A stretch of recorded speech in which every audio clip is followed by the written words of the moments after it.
Dakshayani madam start ಮಾಡಿ.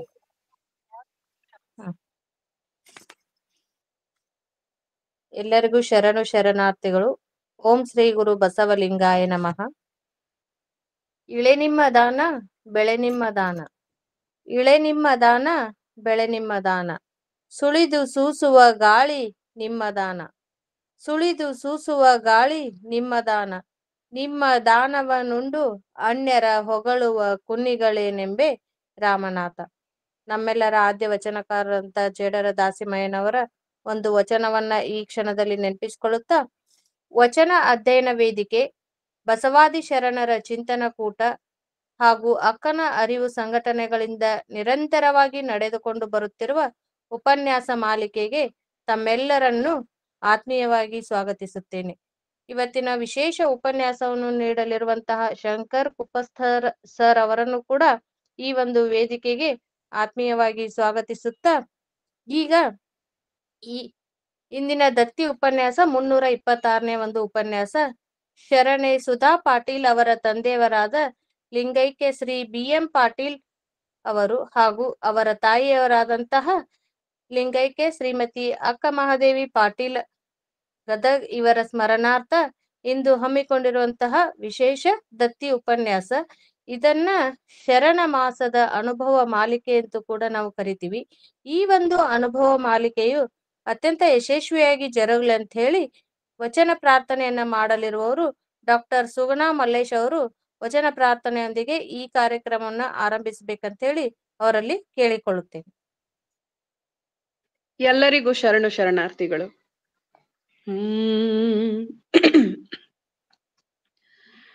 ನುಡಿದರೆ ಮುತ್ತಿನ ಹಾರದಂತಿರಬೇಕು, ನುಡಿದರೆ ಮುತ್ತಿನ ಹಾರದಂತಿರಬೇಕು,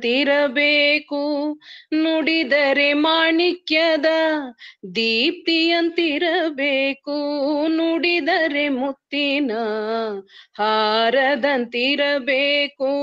ನುಡಿದರೆ ಮಾಣಿಕ್ಯದ ದೀಪ್ತಿಯಂತಿರಬೇಕು, ನುಡಿದರೆ ಸ್ಫಟಿಕದ ಶಲಾಕೆಯಂತಿರಬೇಕು, ನುಡಿದರೆ ಸ್ಫಟಿಕದ ಶಲಾಕೆಯಂತಿರಬೇಕು, ನುಡಿದರೆ ಲಿಂಗ ಮೆಚ್ಚಿ ಅಹುದಹುದೆನಬೇಕು, ನುಡಿದರೆ ಲಿಂಗ ಮೆಚ್ಚಿ ಅಹುದಹುದೆನಬೇಕು, ನುಡಿದರೆ ಮುತ್ತಿನ ಹಾರದಂತಿರಬೇಕು, ನುಡಿದರೆ ಮುತ್ತಿನ ಹಾರದಂತಿರಬೇಕು, ನುಡಿದರೆ ಮಾಣಿಕ್ಯದ ದೀಪ್ತಿಯಂತಿರಬೇಕು, ನುಡಿದರೆ ಸ್ಫಟಿಕದ ಶಲಾಕೆಯಂತಿರಬೇಕು, ನುಡಿದರೆ ಲಿಂಗ ಮೆಚ್ಚಿ ಅಹುದಹುದೆನಬೇಕು, ನುಡಿಯೊಳಗಾಗಿ ನಡೆಯದಿದ್ದರೆ, ನುಡಿಯೊಳಗಾಗಿ ನಡೆಯದಿದ್ದರೆ ಕೂಡಲ ಸಂಗಮ ನೆಂತ ಒಲಿವನಯ್ಯ, ನುಡಿಯೊಳಗಾಗಿ ನಡೆಯದಿದ್ದರೆ ಕೂಡಲ ಸಂಗಮ ನೆಂತ ಒಲಿವನಯ್ಯ, ನುಡಿದರೆ ಮುತ್ತಿನ ಹಾರದಂತಿರಬೇಕು, ನುಡಿದರೆ ಮುತ್ತಿನ ಹಾರದಂತಿರಬೇಕು.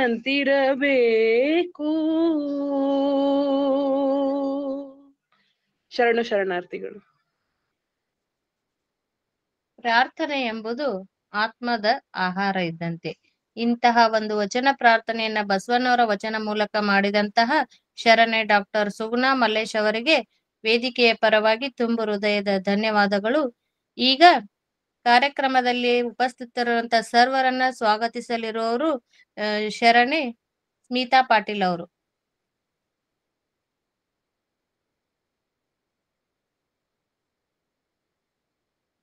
ಸ್ಮಿತಾ ಕೇಳಿಸತಿಲ್ರಿ? ಓಕೆ, ಕೇಳಿಸ್ತೈತ್ರಿ? ಕೇಳಿಸ್ತೈತ್ರಿ ಮೇಡಮ್, ಕೇಳಿಸ್ತೈತ್ರಿ. ಓಂ ಶ್ರೀ ಗುರು ಬಸವಲಿಂಗಾಯ ನಮಃ. ಆಡುವುದು ಹಾಡುವುದು ಹೇಳುವುದು ಕೇಳುವುದು ನಡೆಯುವುದು ನುಡಿಯುವುದು ಸರಸ ಸಮ್ಮೇಳನವಾಗಿಪ್ಪುದಯ್ಯ ಶರಣರೊಡನೆ. ಚನ್ನಮಲ್ಲಿಕಾರ್ಜುನಯ್ಯ ನೀ ಕೊಟ್ಟ ಆಯುಷ್ಯವುಳ್ಳನ್ನಕ್ಕರ ಲಿಂಗ ಸುಖಗಳ ಸಂಘದಲ್ಲಿ ದಿನಗಳ ಕಳೆವನು ಎನ್ನುವಂತೆ ಇರುವ ನಮ್ಮ ವೇದಿಕೆ ವಚನ ಅಧ್ಯಯನ ವೇದಿಕೆ ಬಸವಾದಿ ಶರಣರ ಚಿಂತನ ಕೂಟ ಹಾಗೂ ಅಕ್ಕನ ಅರಿವು ಸಂಘಟನೆಗಳಿಂದ ಶರಣೆ ಸುಧಾ ಪಾಟೀಲ್ ಅವರ ತಂದೆಯವರಾದ ಲಿಂಗೈಕ್ಯ ಶ್ರೀ BM ಪಾಟೀಲ್ ಮತ್ತು ತಾಯಿಯವರಾದ ಅಕ್ಕ ಮಹಾದೇವಿ ಪಾಟೀಲ್ ಗದಗ್ ಅವರ ಹೆಸರಿನಲ್ಲಿ ಇವತ್ತಿನ ವಿಶೇಷ ದತ್ತಿ ಉಪನ್ಯಾಸ 326. ಈ ಶರಣ ಮಾಸದ ಅನುಭವ ಮಾಲಿಕೆಯ ರೂವಾರಿಗಳು ಮತ್ತು ನಮ್ಮೆಲ್ಲರ ಮಾರ್ಗದರ್ಶಕರಾದ ಡಾಕ್ಟರ್ ಶಶಿಕಾಂತ್ ಪಟ್ಟಣ್ ಸರ್ ಅವರಿಗೆ ಗೌರವಪೂರ್ವಕವಾಗಿ ಸ್ವಾಗತ ಕೋರುತ್ತೇನೆ. ಹಾಗೆ ಈ ದಿನದ ದತ್ತಿ ಉಪನ್ಯಾಸದ ದಾಸೋಹಿಯಾದ ಶರಣೆ ಸುಧಾ ಪಾಟೀಲ್ ಅವರಿಗೂ ಗೌರವಪೂರ್ವಕ ಸ್ವಾಗತ ಕೋರುತ್ತೇನೆ. ಸುಮಧುರವಾಗಿ ವಚನ ಪ್ರಾರ್ಥನೆ ಮಾಡಿರುವ ಡಾಕ್ಟರ್ ಸುಗುಣಾ ಮಲ್ಲೇಶ್ ಅವರಿಗೂ ಗೌರವಪೂರ್ವಕ ಸ್ವಾಗತ. ಹಾಗೆ ಇವತ್ತಿನ ವಿಶೇಷ ಉಪನ್ಯಾಸವಾದ ಶಂಕರ ದಾಸಿಮಯ್ಯನವರ ಕುರಿತು ಮಾತನಾಡಲಿರುವವರು ಶರಣ ಶಂಕರ್ ಕುಪ್ಪಸ್ ಅವರಿಗೂ ಗೌರವಪೂರ್ವಕವಾಗಿ ಸ್ವಾಗತ ಕೋರುತ್ತೇನೆ. ಇನ್ನು ಶರಣು ಸಮರ್ಪಣೆ ಮಾಡಲಿರುವ ಶರಣೆ ಅಕ್ಕ ಮಹಾದೇವಿ ತೆಗ್ಗಿ ಮತ್ತು ವಚನ ಮಂಗಳ ಮಾಡಲಿರುವ ಶರಣೆ ಶಾಂತಕ್ಕ ಲಂಬಿ ಅವರಿಗೂ ಸ್ವಾಗತ. ಅದೇ ರೀತಿಯಾಗಿ ಅಚ್ಚುಕಟ್ಟಾಗಿ ಕಾರ್ಯಕ್ರಮ ನಿರ್ವಹಣೆ ಮಾಡುತ್ತಿರುವ ಶರಣೆ ದ್ರಾಕ್ಷಾಯಣಿ ಮಂಡಿಗೂ ಸ್ವಾಗತ ಕೋರುತ್ತೇನೆ. ಇನ್ನು ಸತತವಾಗಿ ಒಂದು ದಿನವೂ ತಪ್ಪಿಸದೆ ತಾಂತ್ರಿಕ ಸಹಾಯವನ್ನು ಮಾಡುತ್ತಿರುವ ಡಾಕ್ಟರ್ ದಾನಮ್ಮ ಜಳಕಿ ಮೇಡಮ್ ಅವರಿಗೂ ಸ್ವಾಗತ ಕೋರುತ್ತೇನೆ. ಇವತ್ತಿನ ಗೂಗಲ್ ಮೀಟ್ನಲ್ಲಿ ಸೇರಿರುವ ಎಲ್ಲ ವಚನ ಸಾಹಿತ್ಯಾಸಕ್ತರಿಗೂ ಸ್ವಾಗತ ಸುಸ್ವಾಗತ. ಇನ್ನು ಉಪನ್ಯಾಸಕರ ಪರಿಚಯ. ಇವತ್ತು ಶಂಕರ ದಾಸಿಮಯ್ಯನವರ ಕುರಿತು ಉಪನ್ಯಾಸ ನೀಡಲಿರುವವರು ಶಂಕರ್ ಕುಪ್ಪಸ್ ಶರಣರು. ಅವರು ಸಾಕಿನ್ ಶಿರೋಳದವರು. ಇವರು ವಿದ್ಯುತ್ ವೃತ್ತಿಯಲ್ಲಿ ITI ಮಾಡಿರುವರು. ಹಾಗೆ 1 ವರ್ಷ ಅಪ್ರೆಂಟಿಸ್ ಹಾಗೂ 1 ವರ್ಷ CTS ತರಬೇತಿಯನ್ನು ಹೈದರಾಬಾದಿನಲ್ಲಿ ಪಡೆದು ಅವರು ಈಗ ಜಗದ್ಗುರು ತೋಂಟದಾರ್ಯ ವಿದ್ಯಾಪೀಠ ಗದಗ್ ಇವರ ಆಶ್ರಯದಲ್ಲಿ ನಡೆಯುತ್ತಿರುವ ಶಿರೋಳದ ಶ್ರೀ ಮಾದಾರ ಚೆನ್ನಯ್ಯ ಕೈಗಾರಿಕಾ ತರಬೇತಿ ಸಂಸ್ಥೆಯಲ್ಲಿ 1988ರಿಂದ ಇಲ್ಲಿಯವರೆಗೆ ಕಿರಿಯ ತರಬೇತಿ ಅಧಿಕಾರಿಯಾಗಿ ಸೇವೆ ಸಲ್ಲಿಸುತ್ತಿದ್ದಾರೆ. ಇವರಿಗೆ ವಚನ ಸಾಹಿತ್ಯದಲ್ಲಿ ಆಸಕ್ತಿ ಇದ್ದು ಅನೇಕ ಕಾರ್ಯಕ್ರಮಗಳ ನಿರೂಪಣೆ ಮತ್ತು ನಿರ್ವಹಣೆ ಮಾಡಿದ್ದು ಶಿರೋಳ್ ಮಠದಲ್ಲಿ ಶ್ರೀ ಮಠದ ವ್ಯವಸ್ಥಾಪಕರಾಗಿ ನಿರಂತರ ಸೇವೆ ಸಲ್ಲಿಸುತ್ತಿದ್ದಾರೆ. ಇನ್ನು ದತ್ತಿ ದಾಸೋಹಿಗಳಾದ ಶರಣೆ ಸುಧಾ ಪಾಟೀಲ್ ಅವರ ಪರಿಚಯ. ಸುಧಾ ಪಾಟೀಲ್ ಅವರ ಅರ್ಥಪೂರ್ಣ ಕವನಗಳ ರಚನೆ ಉದಯ ರಶ್ಮಿಯಲ್ಲಿ ನಾವು ನಮ್ಮವರು ಎಂಬ ವಿಶೇಷ ಲೇಖನದಿಂದ ಬರೆಯುತ್ತಿರುವ ಸುಧಾ ಮೇಡಮ್ ಅವರು ನಮ್ಮೆಲ್ಲರಿಗೂ ಚಿರಪರಿಚಿತ. ಆದರೂ ನಾವು ಅವರನ್ನು ಮುಖಾಮುಖಿಯಾಗಿ ಭೇಟಿಯಾಗಿರದಿದ್ದರೂ ಅವರೊಂದಿಗಿನ ನಮ್ಮ ವಚನ ಸಾಹಿತ್ಯದ ಬಾಂಧವ್ಯ ಬೆಳೆದು ಬಿಟ್ಟಿದೆ. ಹಾಗಾಗಿ ಅವರು ಅಪರಿಚಿತರೆನಿಸುವುದಿಲ್ಲ ನಮಗೆ. ಇನ್ನು ಅವರ ಅರ್ಥವತ್ತಾದ ಕವನಗಳು ಮತ್ತು ಅವರ ಸಂಘಟನೆಯ ಉಸ್ತುವಾರಿ ಮತ್ತು ನಿಯಮಿತವಾಗಿ ಅಚ್ಚುಕಟ್ಟಾಗಿ ನಡೆಸಿಕೊಂಡು ಮುನ್ನಡೆಸುತ್ತಿದ್ದಾರೆ ಈ ವೇದಿಕೆಯನ್ನು. ಇನ್ನು ನನಗೆ ಅವರನ್ನು ನೋಡಿದರೆ ಎಚ್ಚರಿಕೆ ಕಾಯಕದ ಮುಕ್ತಿನಾಥನಂತೆ ಅನಿಸುತ್ತದೆ. ಯಾಕಂದರೆ ಎಲ್ಲರನ್ನೂ ನಮ್ಮ ಈ ವಚನ ಸಾಹಿತ್ಯದ ಕಾಯಕಕ್ಕೆ ಎಚ್ಚರಿಸುತ್ತಾರೆ.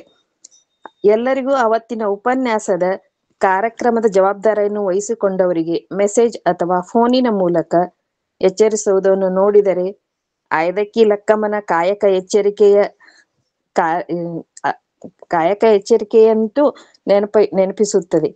ಹಾಗೆ ಒಟ್ಟಿನಲ್ಲಿ ಕ್ರಿಯಾಶೀಲರಾಗಿ ಅವರು ಸೂತ್ರಬದ್ಧವಾಗಿ ಈ ಸಂಘಟನೆಯಲ್ಲಿ ಪಟ್ಟಣ್ ಸರ್ ಅವರ ಮಾರ್ಗದರ್ಶನದಲ್ಲಿ ತುಂಬಾ ಚೆನ್ನಾಗಿ ಮುನ್ನಡೆಸಿಕೊಂಡು ಬರುತ್ತಿದ್ದಾರೆ. ಅವರಿಗೆ ಎಷ್ಟು ಧನ್ಯವಾದಗಳನ್ನು ಹೇಳಿದರೂ ಸಾಲದು. ಹೀಗಾಗಿ ಅವರು ಪರಿಚಿತರನ್ನು ಒಂದು ರೀತಿ ಪರಿಚಯ ಮಾಡುವುದಂತ ಅನಿಸುತ್ತದೆ. ಮುಖಾಮುಖಿ ಇಲ್ಲದ ಪರಿಚಯಕ್ಕೆ ಇನ್ನೂ ಮುಖಾಮುಖಿ ಆದ್ಮೇಲೆ ಅವ್ರನ್ನ ಪರಿಚಯ ಆದ್ಮೇಲೆ ಮತ್ತೊಂದು ಸಲ ಪ್ರಸಂಗ ಮತ್ತೊಮ್ಮೆ ಬಂದರೆ ಅವರನ್ನು ಪರಿಚಯಿಸೋಣ. ಇವತ್ತಿಗೆ ಅವರು ಇಷ್ಟು ಚಿಕ್ಕ ಪರಿಚಯವನ್ನು ಮಾಡಿಕೊಟ್ಟಿದ್ದೇನೆ. ಇನ್ನು ಪ್ರಾಸ್ತಾವಿಕ ನುಡಿಗಳು ಅಂದರೆ 4-5 ವರ್ಷಗಳಿಂದ ನಾವು ಈ ವೇದಿಕೆಯಲ್ಲಿ ನಿರಂತರವಾಗಿ ಸಾಂಗವಾಗಿ ನಡೆದುಕೊಂಡು ಬರುತ್ತೀವಿ ಈ ಎಲ್ಲ ಉಪನ್ಯಾಸಗಳು. ಇನ್ನು 12ನೇ ಶತಮಾನದ ಶರಣರಿಂದ ಪ್ರಸ್ತುತ ಈಗಿನ ಶರಣರ, ಮಹಾನುಭಾವರ, ಸಂತರ ಮತ್ತು ಕರ್ನಾಟಕದ ಏಕೀಕರಣಕ್ಕಾಗಿ ಹೋರಾಡಿದ ಹೋರಾಟಗಾರರ ಬಗ್ಗೆ, ಕನ್ನಡಕ್ಕಾಗಿ ಹೋರಾಡಿದ ಹೋರಾಟಗಾರರ ಬಗ್ಗೆ ಹಾಗೂ ಸಂಶೋಧಕರ ಬಗ್ಗೆ ಇನ್ನೂ ಅನೇಕ ಮಹಾನ್ ವ್ಯಕ್ತಿಗಳನ್ನು ಪರಿಚಯಿಸಿ ಅವರ ಜ್ಞಾನದಿಂದ ನಮ್ಮನ್ನ ಜ್ಞಾನದ ಅರಿವನ್ನು ಹೆಚ್ಚಿಸುತ್ತಿರುವ ಈ ವೇದಿಕೆಗೆ ಎಷ್ಟು ಧನ್ಯವಾದಗಳನ್ನು ಹೇಳಿದರೂ ಸಾಲದು. ಈ ವೇದಿಕೆ ಹಿಂದಿರುವ ಶಕ್ತಿ ಎಂದರೆ ಡಾಕ್ಟರ್ ಶಶಿಕಾಂತ್ ಪಟ್ಟಣ್ ಸರ್ ಅವರಿಗೆ ಮತ್ತೊಮ್ಮೆ ಭಕ್ತಿಪೂರ್ವಕ ಶರಣಾರ್ಥಿಗಳನ್ನು ಅರ್ಪಿಸುತ್ತೇನೆ. ಇಂಥ ಜ್ಞಾನ ವೃದ್ಧರ ಉಪನ್ಯಾಸಗಳಿಂದ ನಮ್ಮ ಜ್ಞಾನವು ಹೆಚ್ಚಾಗಿ ನಮ್ಮನ್ನು ಕ್ರಿಯಾಶೀಲರನ್ನಾಗಿಸಿ ಬರವಣಿಗೆಯತ್ತ ಮತ್ತು ಉಪನ್ಯಾಸಗಳನ್ನು ನೀಡುವಂತೆ ಪ್ರೇರೇಪಿಸುತ್ತಿರುವ ನಮ್ಮಲ್ಲಿರುವ ಅಂತಃಶಕ್ತಿಯನ್ನು ಹೆಚ್ಚಿಸಿ ನಮ್ಮನ್ನು ಮುನ್ನಡೆಸುತ್ತಿದ್ದಾರೆ. ಇಂಥ ವ್ಯಕ್ತಿಗಳಿಂದ ನಾವು ನಮ್ಮ ಬದುಕಿನಲ್ಲಿ ಇಂಥ ವ್ಯಕ್ತಿಗಳನ್ನ ನಮಗೆ ಕರುಣಿಸಿದ್ದು ಆ ಭಗವಂತನಿಗೂ ಧನ್ಯವಾದಗಳನ್ನು ಅರ್ಪಿಸಬೇಕು. ಅದೇ ರೀತಿಯಾಗಿ ಈ ವೇದಿಕೆಗೆ ಪ್ರತಿಯೊಂದು ಕಾರ್ಯಕ್ರಮವು ಯಶಸ್ವಿಯಾಗಿ ಮುನ್ನಡೆದು ಮುಂದೆಯೂ ಯಶಸ್ವಿಯಾಗಲೆಂದು ಹಾರೈಸುತ್ತಾ ನನ್ನ ಈ ಪ್ರಾಸ್ತಾವಿಕ ನುಡಿಗಳಿಗೆ ವಿರಾಮ ಕೋರುತ್ತೇನೆ. ಧನ್ಯವಾದಗಳು. ಮತ್ತೊಮ್ಮೆ ಎಲ್ಲರಿಗೂ ಶರಣಾರ್ಥಿಗಳು. ನೀರಿಂಗೆ ನೈದಿಲೆ ಶೃಂಗಾರ, ಸಮುದ್ರಕ್ಕೆ ತೆರೆ ಶೃಂಗಾರ, ನಾರಿಗೆ ಗುಣವೇ ಶೃಂಗಾರ, ಗಗನಕ್ಕೆ ಚಂದ್ರಮನೆ ಶೃಂಗಾರ, ನಮ್ಮ ಕೂಡಲ ಸಂಗನ ಶರಣರಿಗೆ ನೊಸಲ ವಿಭೂತಿಯೇ ಶೃಂಗಾರ. ಇವತ್ತಿನ ಒಂದು ಕಾರ್ಯಕ್ರಮಕ್ಕೆ ಇಲ್ಲಿ ಸೇರಿರುವಂತಹ ಎಲ್ಲ ಶರಣರೇ ಶೃಂಗಾರ ಎಂದು ಸರ್ವರನ್ನು ಆತ್ಮೀಯವಾಗಿ ಸ್ವಾಗತಿಸಿದಂತಹ ಶರಣೆ ಅಕ್ಕ ಸ್ಮಿತಾ ಪಾವಟೆ ಅವರಿಗೆ ವೇದಿಕೆಯ ಪರವಾಗಿ ತುಂಬು ಹೃದಯದ ಧನ್ಯವಾದಗಳು. ಈಗ ವಿಶೇಷ ಉಪನ್ಯಾಸ ಶರಣ ಶ್ರೀ ಶಂಕರ್ ಕುಪ್ಪಸ್ತ್, ಕಿರಿಯ ತರಬೇತಿ ಅಧಿಕಾರಿಗಳು, ಶ್ರೀ ಮಾದಾರ ಚೆನ್ನಯ್ಯ ಕೈಗಾರಿಕಾ ತರಬೇತಿ ಸಂಸ್ಥೆ ಶಿರೋಳ್ ಅವರಿಂದ ಶರಣ ಶಂಕರ ದಾಸಿಮಯ್ಯನವರ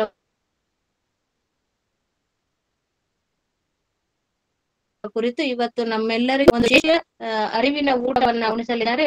ಅವರನ್ನು ಮತ್ತೊಮ್ಮೆ ವೇದಿಕೆಗೆ ಸ್ವಾಗತಿಸುತ್ತೇನೆ.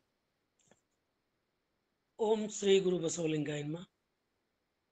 ಪ್ರಾತಸ್ಮರಣೀಯರಾದ ಬಸವಾದಿ ಶಿವಶರಣನ್ನು ಸ್ಮರಿಸಿಕೊಂಡು ಆ ಪರಂಪರೆಯಲ್ಲಿ ಆಗಿ ಹೋಗಿರ್ತಕ್ಕಂಥ ಎಲ್ಲ ದಾರ್ಶನಿಕರನ್ನ ನೆನೆದು ಹಾಗೂ ನನಗೆ ಜೀವನ ನೀಡಿರ್ತಕ್ಕಂಥ ಲಿಂಗೈಕ್ಯ ಜಗದ್ಗುರು ಡಾಕ್ಟರ್ ತೋಂಟದ ಸಿದ್ಧಲಿಂಗ ಮಹಾಸ್ವಾಮಿಗಳವರ ಅಡಿದಾವರಗಳಲ್ಲಿ ಭಕ್ತಿಯ ಶರಣಾರ್ಥಿಗಳನ್ನು ಸಮರ್ಪಿಸಿ ಇಂದು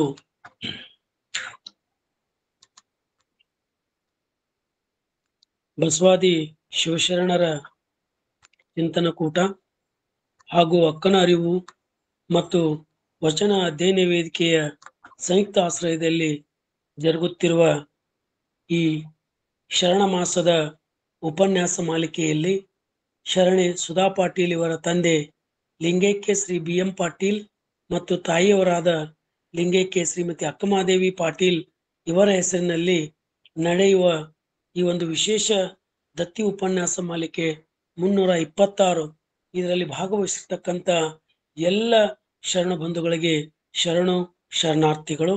ಇವತ್ತಿನ ಬಹಳ ವಿಶೇಷವಾಗಿ ಈ ಕಾರ್ಯಕ್ರಮಕ್ಕೆ ವಚನ ಪ್ರಾರ್ಥನೆಯೊಂದಿಗೆ ಚಾಲನೆ ನೀಡಿರ್ತಕ್ಕಂಥ ಡಾಕ್ಟರ್ ಸುಗುಣಾ ಮಲ್ಲೇಶ್ ಅವರಲ್ಲಿ ಹಾಗೂ ಸ್ವಾಗತ ಮತ್ತು ಪರಿಚಯ ಪ್ರಾಸ್ತಾವಿಕ ಮಾಡಿರ್ತಕ್ಕಂಥ ಶರಣೆ ಸ್ಮಿತಾ ಪಾವಟೆ ಅವರಲ್ಲಿ ಹಾಗೂ ಶರಣ ಸಮರ್ಪಣೆ ಮಾಡಲಿರುವ ಶರಣೆ ಅಕ್ಕಮಹಾದೇವಿ ತೆಗ್ಗಿಯವರಲ್ಲಿ, ವಚನ ಮಂಗಳ ಮಾಡ್ತಿರುವ ಶಾಂತಾ ಲಂಬಿಯವರಲ್ಲಿ ಹಾಗೂ ಅಚ್ಚುಕಟ್ಟಾಗಿ ಕಾರ್ಯಕ್ರಮ ನಿರ್ವಹಣೆ ಮಾಡ್ತಕ್ಕಂಥ ಶರಣೆ ದ್ರಾಕ್ಷಾಯಿನಿ ಮಂಡಿ ಅವರಲ್ಲಿ ಹಾಗೂ ಈ ಉಪನ್ಯಾಸ ಮುಗಿದ ನಂತರ ನಮಗೆ ಅನುಭವದ ಅಮೃತ ನುಡಿಯನ್ನು ನೀಡಲಿರುವ ಡಾಕ್ಟರ್ ಶಶಿಕಾಂತ್ ಪಟ್ಟಣ್ ಅವರಲ್ಲಿ ಹಾಗೂ ಈ ವೇದಿಕೆಯಲ್ಲಿ ಆಸೀನರಾಗಿರ್ತಕ್ಕಂಥ ಎಲ್ಲ ಶರಣು ಬಂಧುಗಳ ಶರಣು ಮನಸ್ಸುಗಳಿಗೆ ಶರಣಾರ್ಥಿಗಳು.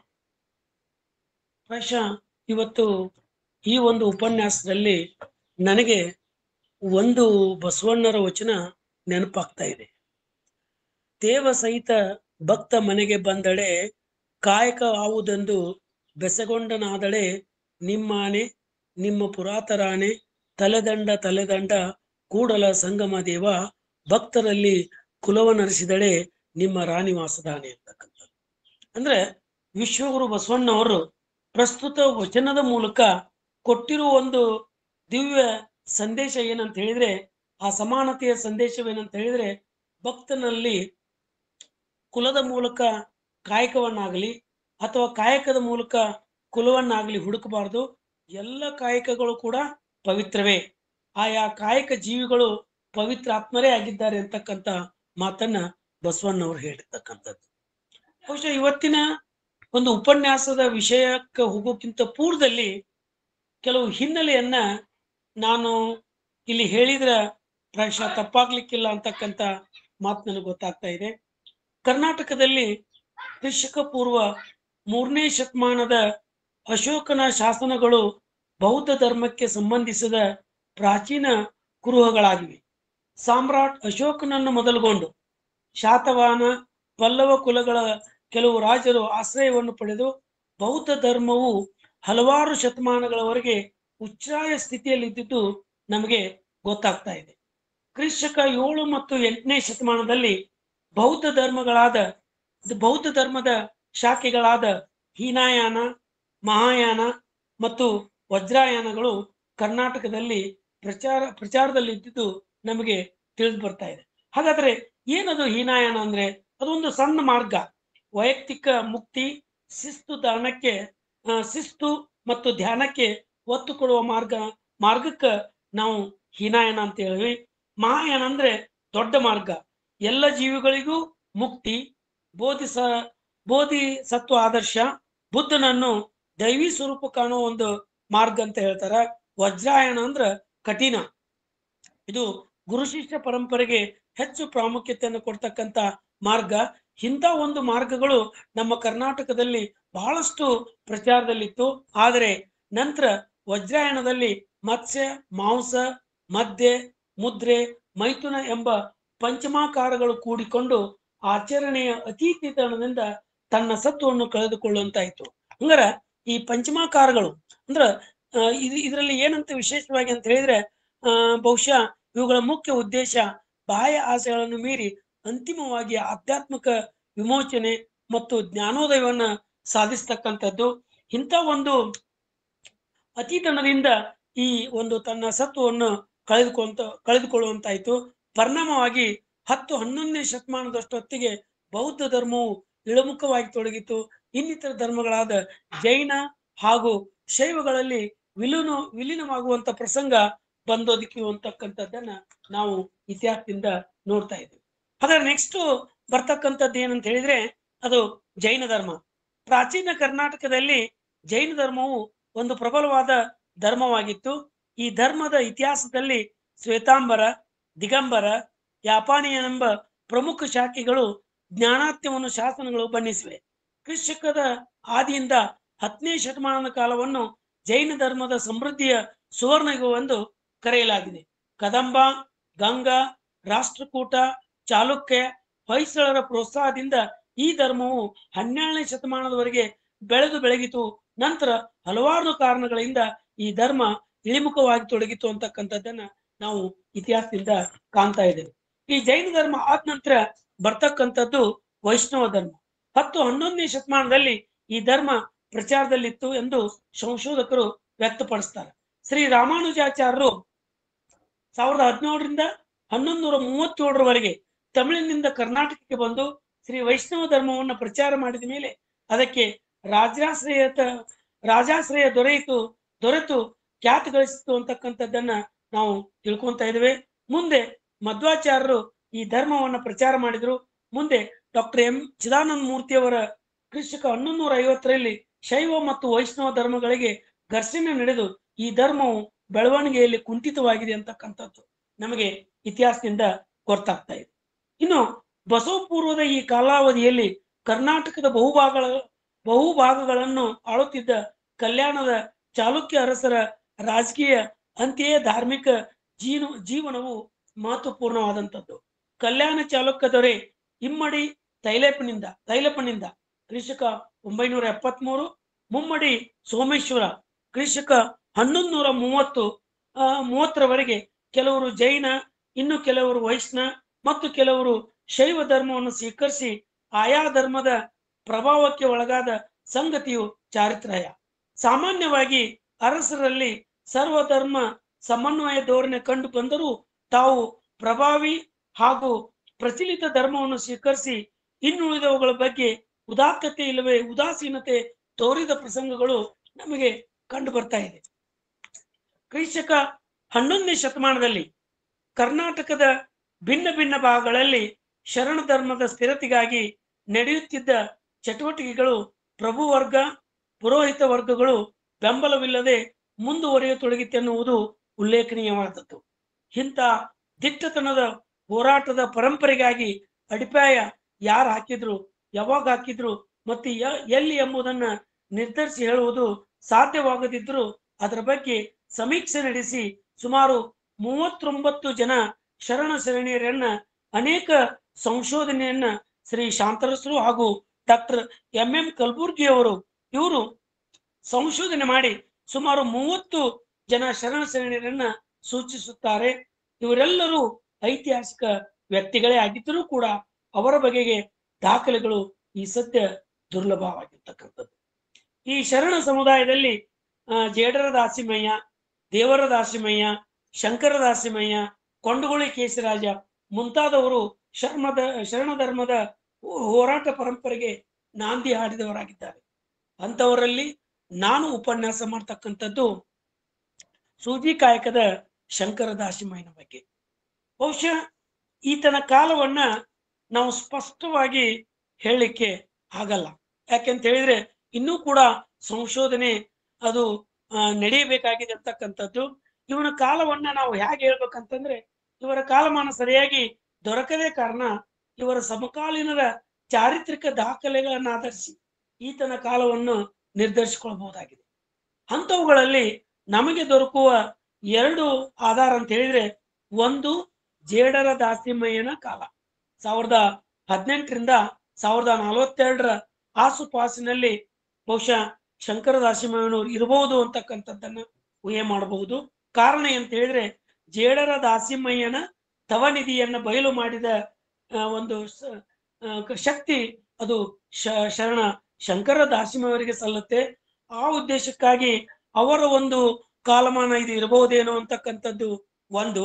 ಇನ್ನೊಂದು ಕಲ್ಯಾಣ ಚಾಲುಕ್ಯ ಜಯಸಿಂಹನ ಕಾಲ.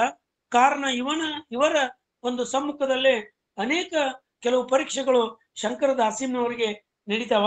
ಆದ್ದರಿಂದ ಇದನ್ನು ಕೂಡ ನಾವು ಪರಿಗಣಿಸಬಹುದು. ಆದ್ರೆ ಬಹಳ ವಿಶೇಷವಾಗಿ ಇವರ ಕಾಲ ಏನಂತ ಹೇಳಿದ್ರೆ ಬಸವ ಪೂರ್ವದ ಕಾಲ ಅಂತ ಹೇಳಿದ್ರೆ ಪ್ರಾಯಶಃ ತಪ್ಪಾಗ್ಲಿಕ್ಕಿಲ್ಲ ಅಂತಕ್ಕಂಥದ್ದು ನಮಗೆ ಚರಿತ್ರೆ ಮುಖಾಂತರ ಗೊತ್ತಾಗ್ತಕ್ಕಂಥದ್ದು. ಹಾಗಾದ್ರೆ ಯಾವ ಊರು ಅಂತ ನಾವು ವಿಚಾರ ಮಾಡಿದಾಗ ಶಂಕರ ದಾಸಿಮಯ್ಯನವರ ಊರು ಈಗಿನ ಬಾಗಲಕೋಟೆ ಜಿಲ್ಲೆಯ ಹುನಗುಂದ ತಾಲೂಕಿನ ಕಂದಗಲ್ ಗ್ರಾಮ. ಅಲ್ಲಿ ಮೂಲತಃ ಇವರ ಪೂರ್ವಿಕರ ಹೆಸರು ಗೋವಿಂದ ದೇವ, ಗೋವಿಂದವನ, ಗೋವಿಂದ ಭಟ್ಟ ಅಂತ ಕರಿತಿದ್ರು. ಇದು ಪೂರ್ವದ ಹೆಸರು. ಈ ಹೆಸರಿನ ಶೈವ ಬ್ರಾಹ್ಮಣರು, ವೇದ ಪಾರಂಗತನು, ನಿಗಮ ಶಾಸ್ತ್ರಾದಿ ಸಕಲ ಪುರಾಣ ಕೋವಿದನು, ತ್ರಿಕಾಲ ಜ್ಞಾನಿಯು, ಸನ್ಮಾರ್ಗಿಯೂ ಆಗಿದ್ದನು ಅಂತಕ್ಕಂಥದ್ದು ನಮಗೆ ಇತಿಹಾಸದಿಂದ ಗೊತ್ತಾಗ್ತದೆ. ಆತನ ಹೆಂಡತಿ ದುಮ್ಮೆವ್ವ ಗುಣಮತಿ ಹಾಗೂ ಪತಿಯೇ ಪರದೈವ ಎಂದು ನಂಬಿದವಳು. ಈ ಆದರ್ಶ ದಂಪತಿಗಳ ಮನೆಯ ಧರ್ಮ ಶ್ರೀಮಂತಿಕೆಯಿಂದ ಕೂಡಿತ್ತು. ಇವರ ಒಂದು ಹಿನ್ನೆಲೆಯನ್ನ ನಾವು ನೋಡ್ಲಾಗಿ ಇವರ ತಂದೆ ತಾಯಿ ಅಥವಾ ಹಿನ್ನೆಲೆ ನಮ್ಗೆ ಇನ್ನೂ ಕೂಡ ಅದು ನಮಗೆ ಸಿಕ್ಕಿಲ್ಲ. ಆದ್ರೆ ಶಂಕರ ದಾಸಿಮಯ್ಯ ಆತನ ಊರು ಮಾತ್ರ ಕಂದಗಲ್ಲು ಅಂತಕ್ಕಂಥದ್ದು, ಅವನ ಹೆಂಡತಿ ದುಮ್ಮೆವ್ವ ಅಂತಕ್ಕಂಥದ್ದು ನಮಗೆ ಗೊತ್ತಾಗ್ತಾ ಇದೆ. ಇವರಿಬ್ಬರು ಬಹಳಷ್ಟು ಅಚ್ಚುಕಟ್ಟಾಗಿ ದಾಂಪತ್ಯ ಜೀವನವನ್ನ ಶ್ರದ್ಧಾ ಭಕ್ತಿಯಿಂದ ನಡೆಸ್ಕೊಂತ ಬರ್ತಾ ಇದ್ರು. ಈ ಸಂಸಾರ ಭ್ರಾಂತಿಯಿಂದ ಬಿಡುಗಡೆ ಹೊಂದಿ ಮೋಕ್ಷ ಮಾರ್ಗ ಸಾಧನೆಗಾಗಿ ಕಾಸಿಗೆ ಹೊರಟ ಗೋವಿಂದ ದೇವರು ಸಹಧರ್ಮಿಣಿ ದುಮ್ಮೆವ್ವೊಡಗೂಡಿ ಕಂದಗಲ್ನಿಂದ ನವಿಲಿಗೆ ಬರುತ್ತಾನೆ. ಆ ನವಿಲೆಯ ಪ್ರಸಿದ್ಧ ಶ್ರೀ ಜಡೇಶಂಕರನನ್ನು ಕಾಣುತ್ತಾನೆ. ಇದು ಅವನ ಜೀವನದ ಒಂದು ಮಹತ್ವದ ತಿರುವು. ಕಾರಣ ಏನಂತಂದ್ರೆ ಗೋವಿಂದ ದೇವ ಅಂತಕ್ಕಂಥದ್ದು ಹೆಸರು ಶಂಕರ ದಾಸಿಮಯ್ಯ ಬದಲಾವಣೆಯಾಗಿದ್ದು ಈ ಜಡೇಶಂಕರನ ಆಸ್ಥಾನದಲ್ಲಿ ಅಥವಾ ನವಿಲೆ ಅಂತಕ್ಕಂಥ ಊರಿನಲ್ಲಿ ಅಂತಕ್ಕಂಥದ್ದು ನಮಗೆ ಗೊತ್ತಾಗ್ತಾ ಇದೆ. ಹೀಗೆ ಕಂದಗಲ್ಲು ಹಾಗೂ ನವಿಲೆ ಶಂಕರದಾಸಿಮಯ್ಯನ ಜೀವನಕ್ಕೆ ಸಂಬಂಧಿಸಿದ ಎರಡು ಮಹತ್ವದ ನೆಲೆಗಳಾಗ್ತಾ ಇದ್ದಾವೆ. ಕಂದಗಲ್ಲು ಬಿಜಾಪುರ ಜಿಲ್ಲೆಯ ಹುನಗುಂದ ತಾಲೂಕಿನಲ್ಲಿರುವ ಇಳಕಲ್ನಿಂದ 12 ಮೈಲು ಅಂತರದಲ್ಲಿದೆ. ನವಿಲೆಯು ಅದರ ಉತ್ತರಕ್ಕೆ 12 ಮೈಲುಗಳ ಮೇಲೆ, ತಾಳಿಕೋಟಿ ದಕ್ಷಿಣಕ್ಕೆ 22 ಮೈಲು ಮೇಲೆ ಕೃಷ್ಣಾ ನದಿಯ ಪೂರ್ವ ದಂಡೆಯಲ್ಲಿರುವುದು. ಅಲ್ಲಿನ 3 ಶಾಸನಗಳನ್ನ ವಿವರ ಕೊಟ್ಟು ಕೊನೆಯಲ್ಲಿ 3 ಶಾಸನಗಳಲ್ಲಿ ಜಡೇಶಂಕರನ ಉಲ್ಲೇಖವಿದೆ. ಆ ಲಿಂಗದ ತಲೆಯ ಮೇಲೆ ಹಿಂಭಾಗದ ಕಡೆ ಕೂದಲು ಹಿಕ್ಕಿದಂತೆ ಇರುವುದರಿಂದ ಈ ಲಿಂಗವು ಜಡೇಶಂಕರನೆಂದು, ಇದು ನವಿಲೆಯು ಶಂಕರದಾಸಿಮನಿಗೆ ಸಂಬಂಧವಿದೆ ಎಂದು, ಇದರ ಹತ್ತಿರವಿದ್ದ ಕಂದಗಲ್ ಅವನ ಜನ್ಮಸ್ಥಾನವೆಂದು ನಾವು ಈ ಇತಿಹಾಸದಿಂದ ನಾವು ಕಾಣ್ತಾ ಇದ್ದೇವೆ. ಸೂಜಿ ಕಾಯಕದ ಶಂಕರ ದಾಸಿಮಯ್ಯನವರು ಬಸವಾದಿ ಶರಣರ ಹಿರಿಯ ಸಮಕಾಲರೆಂದು ನಾವು ಊಹಿಸಬಹುದು. 12ನೇ ಶತಮಾನದ ಕಲ್ಯಾಣದ ಶರಣರ ಮುಂಚೂಣಿಯಲ್ಲಿ ಬದುಕಿ ಬಾಳಿದ ಗುರು ಲಿಂಗ ಜಂಗಮ ಕಾಯಕ ದಾಸೋಹದಿಂದ ಶಿವಭಕ್ತಿ ಪಾರಮ್ಯವನ್ನು ಮೆರೆದ ಸಮಾಜ ಪ್ರೇಮಿಯಾಗಿ ಭಕ್ತರನ್ನು ಉದ್ಧರಿಸಿದ ನಿಜ ಶರಣರಾಗಿದ್ದಾರೆ. ಈ ಶರಣನ್ನು ಕುರಿತು ಕವಿ ಹರಿಹರನು ಒಂದು ರಗಳೆಯನ್ನೇ ಬರೆದಿದ್ದರೆ, ತೆಲುಗಿನ ಪಾಲ್ಕುರ್ಕಿ ಸೋಮನಾಥ, ಭೀಮಕವಿ, ಲಕ್ಷ್ಮಣ್ ದಂಡೇಶ್, ವಿರೂಪಾಕ್ಷ ಪಂಡಿತ್, ಗುಬ್ಬಿಯ ಮಲ್ಲನಾರ್ಯ, ಶೂನ್ಯ ಸಂಪಾದನೆಕಾರರು ತಮ್ಮ ಮಹಾಕಾವ್ಯಗಳಲ್ಲಿ ಪ್ರಾಸಂಗಿಕವಾಗಿ ಬಟ್ಟೆ ಹೊಲೆಯುವ ಕಾಯಕ ಮಾಡಿಕೊಂಡಿದ್ದ ಶಂಕರದಾಸಿಮಯ್ಯನವರ ಕುರಿತು ವರ್ಣನೆಯನ್ನ ಮಾಡ್ತಾ ಇದ್ದಾರೆ. ಇವರೆಲ್ಲ ಈಗ ನಾನೇನು ಹೇಳಿದ್ನಲ್ಲ, ಯಾರ್ಯಾರು ಅಂತ ಹೇಳಿದ್ರೆ ಕವಿ ಹರಿಹರ, ತೆಲುಗಿನ ಪಾಲ್ಕುರ್ಕಿ ಸೋಮನಾಥ, ಭೀಮಕವಿ, ಲಕ್ಷ್ಮಣ್ ದಂಡೇಶ್, ವಿರೂಪಾಕ್ಷ ಪಂಡಿತ್, ಗುಬ್ಬಿ ಮಲ್ಲನಾರ್ಯ, ಇವರು ತಮ್ಮ ಒಂದು ಚರಿತ್ರೆಯಲ್ಲಿ ಶಂಕರದಾಸಿಮಯ್ಯ ಇವನು ಬಟ್ಟೆ ಹೊಲಿತಕ್ಕಂಥ ಕಾಯಕ ಮಾಡ್ಕೊಂಡಿದ್ದ ಅಂತಕ್ಕಂಥದ್ದನ್ನ ಅವರು ತಮ್ಮ ಚರಿತ್ರೆಯಲ್ಲಿ ಬರಿತಾ ಇದ್ದಾರೆ. ಹಾಗೇನೆ ಭೀಮಕವಿ ತಮ್ಮ ಬಸವ ಪುರಾಣದಲ್ಲಿ ಶಂಕರದಾಸಿಮಯ್ಯನನ್ನ ಶಿವದಾಸಿಮಯ್ಯ ಎಂದು ಸಂಬೋಧಿಸಿದ್ದಾನೆ ಅಂತಕ್ಕಂಥದ್ದು. ದೇವನೊಬ್ಬ ನಾಮ ಹಲವು ಎನ್ನುವಂತೆ ಶಂಕರನು ಅವನೇ, ಶಿವನು ಅವನೇ. ಆದ್ದರಿಂದ ಶಂಕರನು ದಾಸನಾದ ಈ ಶರಣನಿಗೆ ದಾಸಿಮಯ್ಯನಂತಲೂ, ಶಿವನ ದಾಸನೇ ಆಗಿದ್ದರಿಂದ ಶಿವದಾಸಿಮಯ್ಯನಂತಲೂ ಕರೆದಿದ್ದಾರೆ. ಈ ಶರಣನ ಧರ್ಮ ಪತ್ನಿಯು ಹೆಸರು ದೇವದಾಸಿ ಆದುದರಿಂದ ಶಿವದಾಸಿಯ ಪತಿ ಶಿವದಾಸಿಮಯ್ಯ ಎಂದು ಭಕ್ತ ಸಮೂಹ ಕರೆದಿರುವ ಸಾಧ್ಯತೆಯನ್ನ ನಾವು ಅಲ್ಲಗಳೆಯುವಂತಿಲ್ಲ. ಶಂಕರದಾಸಿಮಯ್ಯನವರು ನಿಜ ಶಂಕರದೇವ ಎಂಬ ಅಂಕಿತದಲ್ಲಿ ಒಟ್ಟು 5 ವಚನಗಳನ್ನ ಅವರು ರಚನೆ ಮಾಡ್ತಾ ಇದ್ದಾರೆ. ಇವರ ಅಂಕಿತ ನಾಮ ನಿಜಗುರು ಶಂಕರದೇವ. ಆ ವಚನಗಳಲ್ಲಿ ಬಸವಣ್ಣ, ಚನ್ನಬಸವಣ್ಣ, ಮರುಳು ಶಂಕರದೇವ, ಪ್ರಭುದೇವರನ್ನ ಸ್ಮರಿಸಿದ್ದು ಆ ವಚನಗಳಲ್ಲಿ ನಾವು ಕಾಣ್ತಾ ಇದ್ದೇವೆ.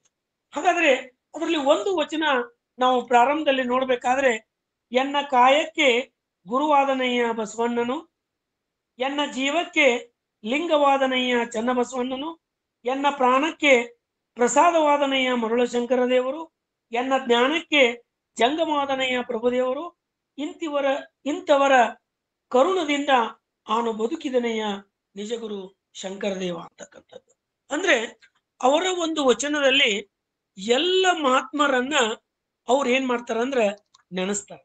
ಅಂದ್ರ ಪ್ರಭುದೇವರನ್ನ, ಹಾಗೇನೆ ಬಸವಣ್ಣನನ್ನ, ಚನ್ನಬಸವಣ್ಣನನ್ನ, ಮರುಳು ಶಂಕರದೇವರನ್ನ ಎಲ್ಲರನ್ನ ಅವರು ಈ ಸಂದರ್ಭದಲ್ಲಿ ಸ್ಮರಿಸ್ಕೊಳ್ತಾರೆ ಅವರ ಒಂದು ವಚನದಲ್ಲಿ.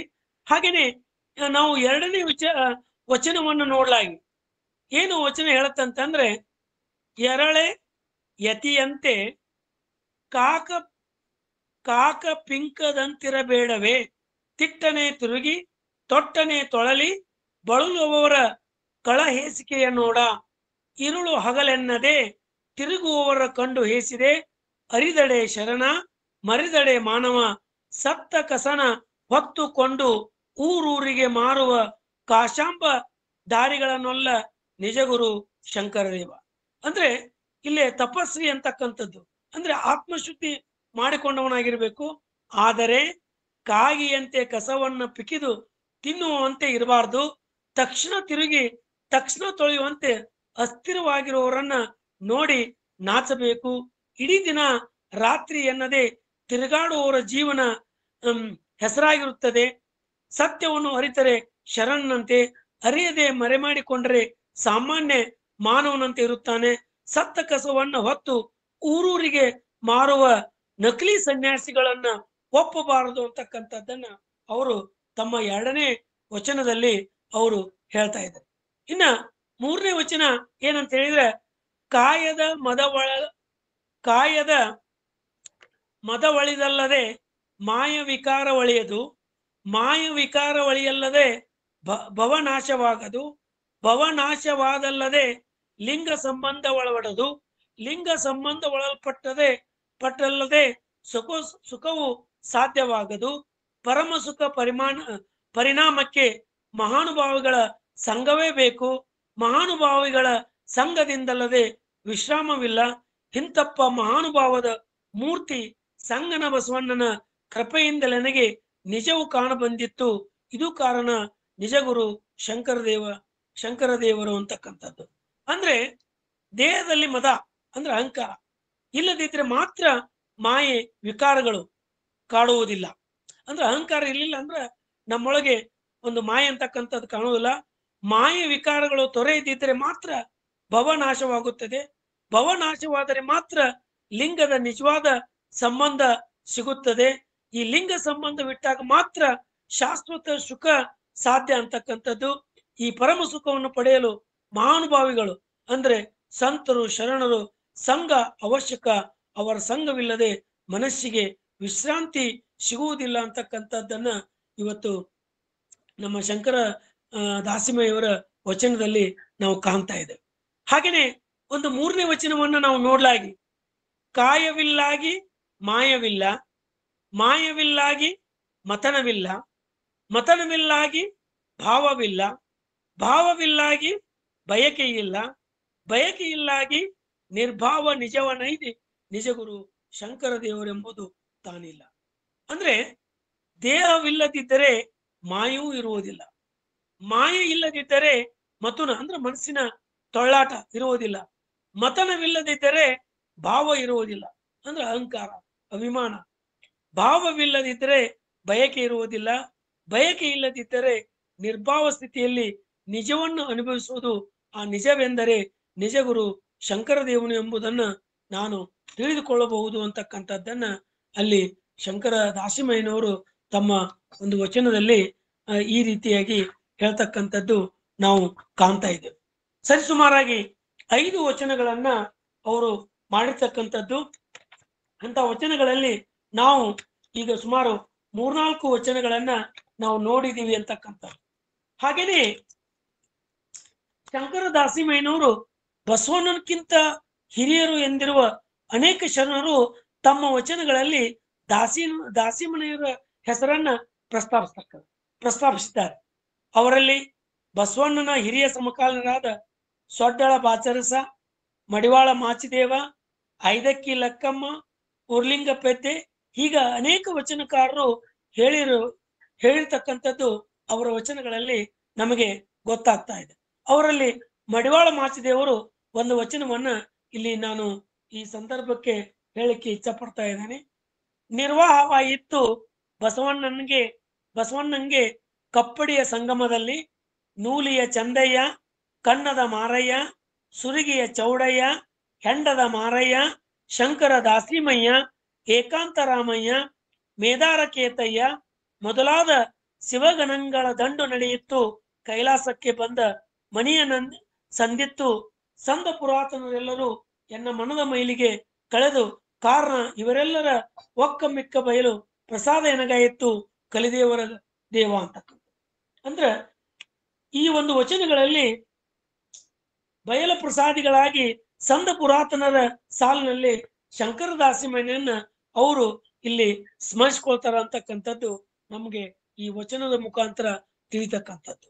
ಹಾಗೇನೆ ಐದಕ್ಕಿ ಲಕ್ಕಮ್ಮ ತನ್ನ ಒಂದು ವಚನದಲ್ಲಿ ಬಸವಣ್ಣ, ಚನ್ನಬಸವಣ್ಣ, ಮಡಿವಾಳಯ್ಯ, ಸಿದ್ದರಾಮಯ್ಯ, ಗಟ್ಟಿವಾಳಯ್ಯ, ಅಕ್ಕನಾಗಮ್ಮ, ಮುಕ್ತಾಯಿ ಪ್ರಭುದೇವರ ಮುಖ್ಯವಾಗಿ 770 ಅಮರಗಣಗಳ ಪ್ರಸಾದವ ಕೊಂಡು ಬದುಕಿದನೆಯ ಎಂದು ಹೇಳುವಾಗ ಶಂಕರ ದಾಸಿಮಯ್ಯನ್ನ ಪ್ರಸಾದಕೊಂಡು ಎನ್ನ ತನು ಶುದ್ಧವಾಯಿತಯ್ಯ ಎನ್ನುತ್ತಾಳೆ.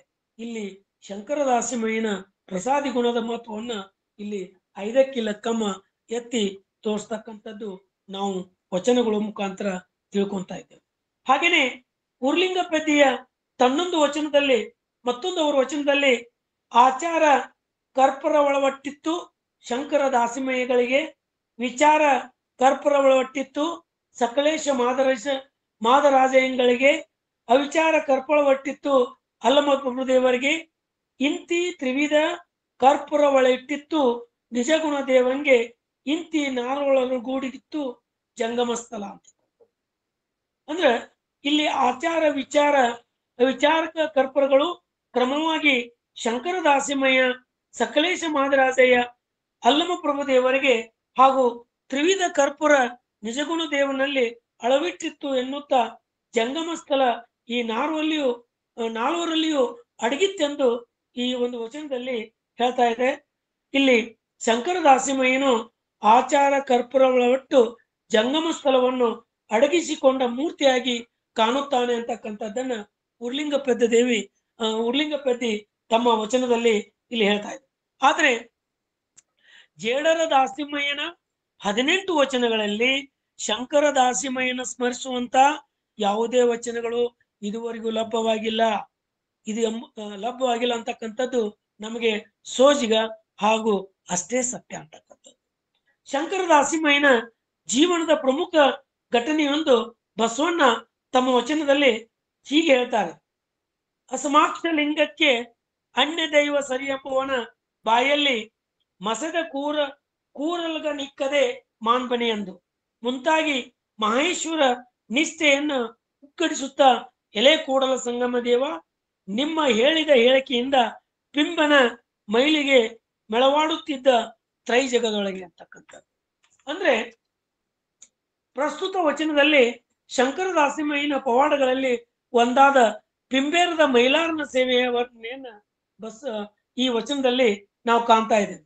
ಶಂಕರ ದಾಸಿಮಯ್ಯನು ಅನ್ಯ ದೈವಗಳನ್ನು ಖಂಡಿಸುತ್ತಾ ಸಂಚಾರ ಹೊರಟು ಪಿಂಬೇರದ ಮೈಲಾರನ ಸದನದಲ್ಲಿ ಬೀಡಾರ್ ಹುಡ್ತಾನ. ಆ ಹೊತ್ತಿಗೆ ಅಲ್ಲಿಗೆ ಮೈಲಾರನ ಭಕ್ತಿ ಮಾಳಾದೇವಿ ಬಂದು ಆತನನ್ನ ಅಂದ್ರೆ ಈ ಮೈಲಾರನ್ನ ಪೂಜಿಸಿ ಪ್ರಸಾದವನ್ನ ಶಂಕರ ದಾಸಿಮಯ್ಯಗೆ ಕೊಡಲು ಮುಂದಾಗ್ತಾರೆ. ಅಲ್ಲಿ ಮುಂದಾದಾಗ ಆಕಿ ಶಂಕರ ದಾಸಿಮಯ್ಯಗೆ ಹೇಳ್ತಾರೆ, ಇದು ಮೈಲಾರನ ಸಾಕ್ಷಾತ್ ಶಿವ, ಈ ಶಿವನ ಪ್ರಸಾದ ತಗೋ ಅಂದಾಗ ಶಂಕರ ದಾಸಿಮಯ್ಯನಿಗೆ ಬಹಳಷ್ಟು ಸಿಟ್ಟು ಬರ್ತಾ ಇದೆ. ಏನ್ ಹೇಳ್ತಾನಂತಂದ್ರೆ, ಮೈಲಾರನು ಸಾಕ್ಷಾತ್ ಶಿವನಂದು ಆಕೆ ಎಂದಾಗ ಶಂಕರ ದಾಸಿಮಯ್ಯನು ಇದು ದೈವವಲ್ಲ ಗ್ರಹವೆಂದು, ಶಿವನಿಗೆ ಈ ಗ್ರಹ ಎಂದಾದರೂ ಸರಿಯಾದೀತೆ ಎಂದು ಹೇಳಿಸ್ತಾನೆ. ಅಂದ್ರೆ ಬಸವಣ್ಣನ ವಚನದ ಪ್ರಕಾರ ಅಸ್ಮಾಕ್ಷ ಲಿಂಗಕ್ಕೆ ಅನ್ನ ದೈವ ಸರಿಯಂಬನ ಬಾಯಲ್ಲಿ ಮಸದ ಕೂರಗಲ ನಿಕ್ಕದ ಮಾನ್ಬನೆ ಎನ್ನುವಲ್ಲಿ ಶಂಕರ ದಾಸಿಮಯ್ಯನ ವಿಚಾರವು ಧ್ವನಿತವಾದಂತಿದೆ. ಅನಂತರ ಮೈಲಾರನು ಶಂಕರ ದಾಸಿಮಯ್ಯನಿಗೆ ಕೊಡೆಯ ಸೇವೆ ಮಾಡಲು ಮುಂದಾದ ಸಂಗತಿಯು ಬಸವಣ್ಣನ ವಚನದಲ್ಲಿ ಎಲೆ ಕೂಡಲ ಸಂಗಮ ದೇವ, ನಿಮ್ಮ ಹೇಳಿದ ಹೇಳಿಕೆಯಿಂದ ಪಿಂಬರ ಮೈಲುಗೈ ಮೆಳವಾಡುತ್ತಿದ್ದು ಕಾಣ ತ್ರಿಜಗದ ಎನ್ನುವಲ್ಲಿ ಸೂಚಿತವಾಗಿದೆ ಅಂತಕ್ಕಂಥದ್ದು. ಹೀಗೆ ಬಸವಣ್ಣನು ಕೂಡ ಶಂಕರ ದಾಸಿಮಯ್ಯನ ಹೆಸರನ್ನ ವಚನದಲ್ಲಿ ಎತ್ತರದಿದ್ರೂ ಕೂಡ ಶಂಕರ ದಾಸಿಮಯ್ಯನ ಜೀವನದ ಪ್ರಮುಖ ಘಟನೆಯೊಂದನ್ನ ಇಲ್ಲಿ ದಾಖಲಿಸಿದ್ದಾನೆ ಅನ್ನೋದರಲ್ಲಿ ಸಂದೇಹವಿಲ್ಲ. ಚನ್ನಬಸವಣ್ಣನು ಸುದೀರ್ಘವಾದ ಒಂದು ವಚನದಲ್ಲಿ ಅನ್ಯ ದೈವ ವೇದ ಹಾಗೂ ಬ್ರಾಹ್ಮಣರನ್ನು ವಿಡಂಬಿಸುತ್ತಾ ಬ್ರಾಹ್ಮಣನೇ ದೈವವೆಂದ ಆರಾಧಿಸಿ ಕೆಟ್ಟು ಹೋದವರನ್ನ ನಿಂದಿಸಿ ಜಂಗಮ ಲಿಂಗವ ದೇವರೆಂದ ಆರಾಧಿಸಿ ಪವಾಡ ಸದೃಶ್ಯವಾದ ಕಾರ್ಯವೆಸಗಿದವರನ್ನು ಕುರಿತು ನಮ್ಮ ಜಂಗಮ ಲಿಂಗವ ದೈವವೆಂದ ಆರಾಧಿಸಿ ನಮ್ಮ ಶಂಕರ ದಾಸಿಮಯ್ಯಗಳ ಸರ್ಪಭೂತಗಳ ಕೈಯಲ್ಲಿ ಕೊಟ್ಟನವ ಕುಟ್ಟಿಸಲಿಲ್ಲವೇ ಅಂತಕ್ಕಂಥದ್ದು. ಅಂದ್ರೆ ಕೊಟ್ಟನ ಅಂತಂದ್ರೆ ಭತ್ತ ಎನ್ನುವಲ್ಲಿ ಶಂಕರ ದಾಸಿಮಯ್ಯನು ಮಾರಿ ಮಸನಿ ಭೂತಾದಿಗಳಿಂದ ಕೊಟ್ಟನವ ಕುಟ್ಟಿಸದ ಪ್ರಮುಖ ಘಟನೆಯನ್ನ ಇಲ್ಲಿ ಒಂದು ಉಲ್ಲೇಖ ಆಗ್ತಾ ಇದೆ. ಹೀಗೆ ಅನೇಕ ವಚನಕಾರರು ಶಂಕರ ದಾಸಿಮಯ್ಯನನ್ನ ತಮ್ಮ ವಚನಗಳಲ್ಲಿ ಸ್ಮರಿಸಿದ್ದನ್ನ ನಾವು ಕಾಣಬಹುದು. ಹಾಗೆಯೇ ಶಂಕರ ದಾಸಿಮಯ್ಯನ ಜೀವನದ ಕೆಲವು ಪ್ರಮುಖ ಘಟನೆಗಳನ್ನ ನಾನು ಇಲ್ಲೇ ಆಯ್ಕೆ ಮಾಡ್ಕೊಂಡಿರ್ತಕ್ಕಂಥದ್ದು. ಮೊದಲನೇದಾಗಿ ಗೋವಿಂದ ದೇವನ ಜನನ, ಅಂದ್ರ ಶಂಕರ ದಾಸಿಮಯ್ಯನ ಜನನ ನಮ್ಗೆಲ್ಲ ಈಗಾಗ್ಲೇ ನಾವು ಅದ್ರ ಬಗ್ಗೆ ತಿಳ್ಕೊಂಡಿವಿ. ಅವ್ರ ಊರ್ ಯಾವುದು, ಆತ ಎಲ್ಲಿ ಹೋದ ಅಂತಕ್ಕಂಥದ್ದು. ಗೋವಿಂದ ದೇವ ಜಡಶಂಕರನನ್ನು ಕಂಡಿದ್ದು ಅದನ್ನು ಕೂಡ ನಾವು ನವಿಲಿಗೆ ಶಂಕರ ದಾಸಿಮಯ್ಯ ಬಂದು, ಅಂದ್ರೆ ಗೋವಿಂದ ದೇವ ಬಂದು ಅಲ್ಲಿ ಶಂಕರ ದಾಸಿಮಯ್ಯ ಆದ ಅಂತಕ್ಕಂಥದ್ದು. ಮೂರನೇದು ಬಹಳ ಮುಖ್ಯವಾಗಿ ಗೋವಿಂದ ದೇವನಿಗೆ ಶಂಕರ ದಾಸಿ ಎಂಬ ಅಭಿಧಾನ, ಹನೆಗಣ್ಣು, ನಂದಿಯ ಮಗುವಾಡ ಹಾಗೂ ಗಣವರ ಪ್ರಾಪ್ತಿ ಬಗ್ಗೆ ನಾವು ಇದನ್ನ ವಿಚಾರ ಮಾಡ್ತಕ್ಕಂಥದ್ದು. ಏನಂತ ಹೇಳಿದ್ರೆ, ಒಂದು ಪ್ರಮುಖ ಘಟನೆ ಶಂಕರ ದಾಸಿಮಯ್ಯನಲ್ಲಿ ಜರುಗ್ತಾ ಇದೆ. ಗೋವಿಂದ ದೇವನಿಗೆ ಶಂಕರದಾಸಿ ಎಂಬ ಅಭಿಧಾನ, ಹನೆಗಣ್ಣು, ನಂದಿಯ ಮಗುವಾಡ ಹಾಗೂ ಗಣವರ ಪ್ರಾಪ್ತಿ. ಅಂದ್ರೆ ಏನಿದು ಅಂತಕ್ಕಂಥದ್ದನ್ನ ನಾವು ನೋಡ್ಲಾಗಿ, ಲಿಂಗ ದೀಕ್ಷೆ ಪಡೆದ ಗೋವಿಂದ ದೇವನು ತನಗೆ ಬೇರೊಂದು ಹೆಸರನ್ನು ಕರುಣಿಸಬೇಕು ಎಂದು ಕೇಳಿಕೊಂಡಾಗ ಶ್ರೀ ಜಡಶಂಕರ ದೇವನು ಆತನಿಗೆ ಶಂಕರದಾಸಿ ಎಂದು, ಆತನ ಹೆಂಡತಿಗೆ ಶಿವದಾಸಿ ಎಂದು ಹೆಸರಿಟ್ಟಿರುತ್ತಾನೆ. ಇದೇ ಹೆಸರಿನಿಂದ ದಂಪತಿಗಳು ಜಗಕ್ಕೆ ಪ್ರಸಿದ್ಧರಾಗ್ತಾರ, ಶಿವದಾಸಿ ಮತ್ತು ಶಿವದಾಸಿಮಯ್ಯ ಅಂತಕ್ಕಂಥದ್ದು ನಮಗೆ ಇತಿಹಾಸದಿಂದ ಗೊತ್ತಾಗ್ತಾ ಇದೆ. ಹಾಗಾದ್ರೆ ಶಂಕರ ದಾಸಿಮಯ್ಯ ಶಿವನಿಂದ ಹನೆಗಣ್ಣನ್ನು ಪಡೆದ ವಿಷಯದಲ್ಲಿ ಎಲ್ಲ ಕವಿಗಳ ಅಭಿಪ್ರಾಯ ಒಂದೇ ರೀತಿ ಇರುವುದಿಲ್ಲ, ಬೇರೆ ಬೇರೆ ಆಗಿರುತ್ತೆ. ಹರಿಹರನ ಪ್ರಕಾರ ಜಡೇಶಂಕರನು ಶಂಕರ ದಾಸಿಮಯ್ಯನಿಗೆ ತಾನು ಒಲಿದುದರ ಕುರುಹಾಗಿ ತನ್ನ ಹಣೆಯನ್ನ ಆತನ ಹಣೆಗೆ ತಿಕ್ಕಿ ಹಣೆಗಣ್ಣನ್ನ ಪಡೆಮೂಡಿಸಿಕೊಂಡಿರಬಹುದು ಅಂತಕ್ಕಂಥದ್ದನ್ನ ಹರಿಹರ ಒಂದು ವ್ಯಕ್ತಪಡಿಸಿದ್ರೆ, ಆ ಭೀಮಕವಿ ಆ ಭೀಮಕವಿ ಏನು ಹೇಳ್ತಾರಂತಂದ್ರೆ, ಶಂಕರ ದಾಸಿಮಯ್ಯನನು ಹರನಿಂದ ಹಗಲು ರಾತ್ರಿ ಸೂಜಿಗೆ ಸೂತ್ರವೇರಿಸಲು ಹಣೆಗಣ್ಣನ್ನು ಪಡೆದಿರಬಹುದು ಅಂತಕ್ಕಂಥದ್ದನ್ನ ಇಲ್ಲಿ ಭೀಮಕವಿ ಹೇಳ್ತಾನೆ. ಅಂದ್ರ ಹರಿಹರ ಹೇಳಿದ್ದೇನಂದ್ರೆ, ಜಡೇಶಂಕರನಿಂದ ಮಧ್ಯದ ಕಣ್ಣನ್ನ ಪಡ್ಕೊಂಡನ, ಅವನ ಭಕ್ತಿಗೆ ಒಲಿದು ಜಡೇಶಂಕರನಿಂದ ಶಂಕರ ದಾಸಿಮಯ್ಯ ನಡುವಿನ ಕಣ್ಣನ್ನ ಪಡ್ಕೊಂಡನಂತ ಹರಿಹರ ವ್ಯಕ್ತಪಡಿಸಿದ್ರೆ, ಆದ್ರೆ ಭೀಮಕವಿ ಏನಂತ ಹೇಳ್ತಾನಂತಂದ್ರೆ, ಹಗಲು ರಾತ್ರಿ ಅಂದ್ರೆ ಸೂಜಿ ಕಾಯಕದ ಕೆಲಸ ಮಾಡ್ತಕ್ಕಂಥ ಶಂಕರ ದಾಸಿಮಯ್ಯನಿಗೆ ರಾತ್ರಿ ಕಣ್ ಕಾಣಬಹುದು, ಸೂಜಿ ಒಳಗ ದಾರ ಪೋಣಿಸ್ಲಿಕ್ಕೆ ಕಣ್ ಕಾಣ್ಲಿ ಅನ್ನೋ ಒಂದು ಉದ್ದೇಶದಿಂದ ಮೂರನೇ ಕಣ್ಣನ್ನು ಕೊಟ್ಟಿರಬಹುದು ಅಂತಕ್ಕಂಥ ಭೀಮಕವಿ ಇದನ್ನ ವ್ಯಕ್ತಪಡಿಸ್ತಾನ.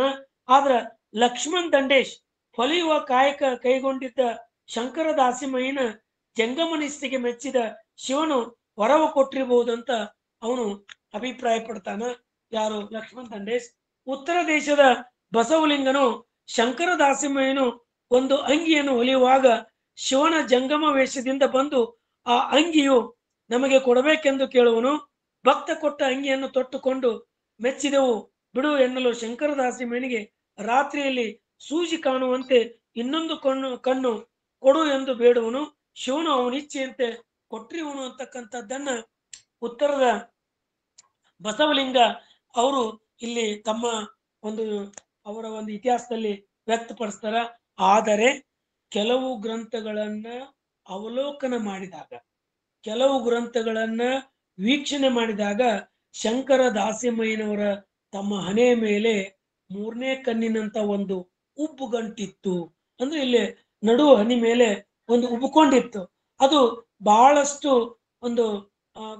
ಅದು ಉಬ್ಬುಗಣ್ಣು ಅಸಹ್ಯ ಕಾಣ್ತಿತ್ತಂತ ತಿಳ್ಕೊಂಡು ಅದನ್ನು ಮುಚ್ಚಿಕೊಳ್ಳಲು ಕಟ್ಟಿಗೆಯಿಂದ ಮಾಡಿದ ನಂದಿಯ ಮಗುವಾಡವನ್ನ ಧರಿಸುತ್ತಿದ್ದರು. ಆ ಮಗುವಾಡವು ಅವರ ಶಿವಭಕ್ತಿ ಮತ್ತು ನಂದಿಯೊಂದಿಗಿನ ಅಂತರಾತ್ಮಕ ಸಂಬಂಧವನ್ನ ಸಹ ಪ್ರತಿನಿಧಿಸ್ತಿತ್ತು. ಅಂದ್ರೆ ಅಲ್ಲಿ ಒಂದು ಉಪ್ಪು ಗಂಟಿತ್ತು, ಆ ಉಪ್ಪು ಗಂಟನ್ನು ಮುಚ್ಕೊಳ್ಳಿಕ್ಕೆ ನಂದಿಯ ಮುಖವಾಡ ಹಾಕೊಂಡಿರಬಹುದು ಅಂತಕ್ಕಂಥದ್ದನ್ನ ಕೆಲವು ಗ್ರಂಥಗಳಲ್ಲಿ ಉಲ್ಲೇಖವಾಗಿದೆ.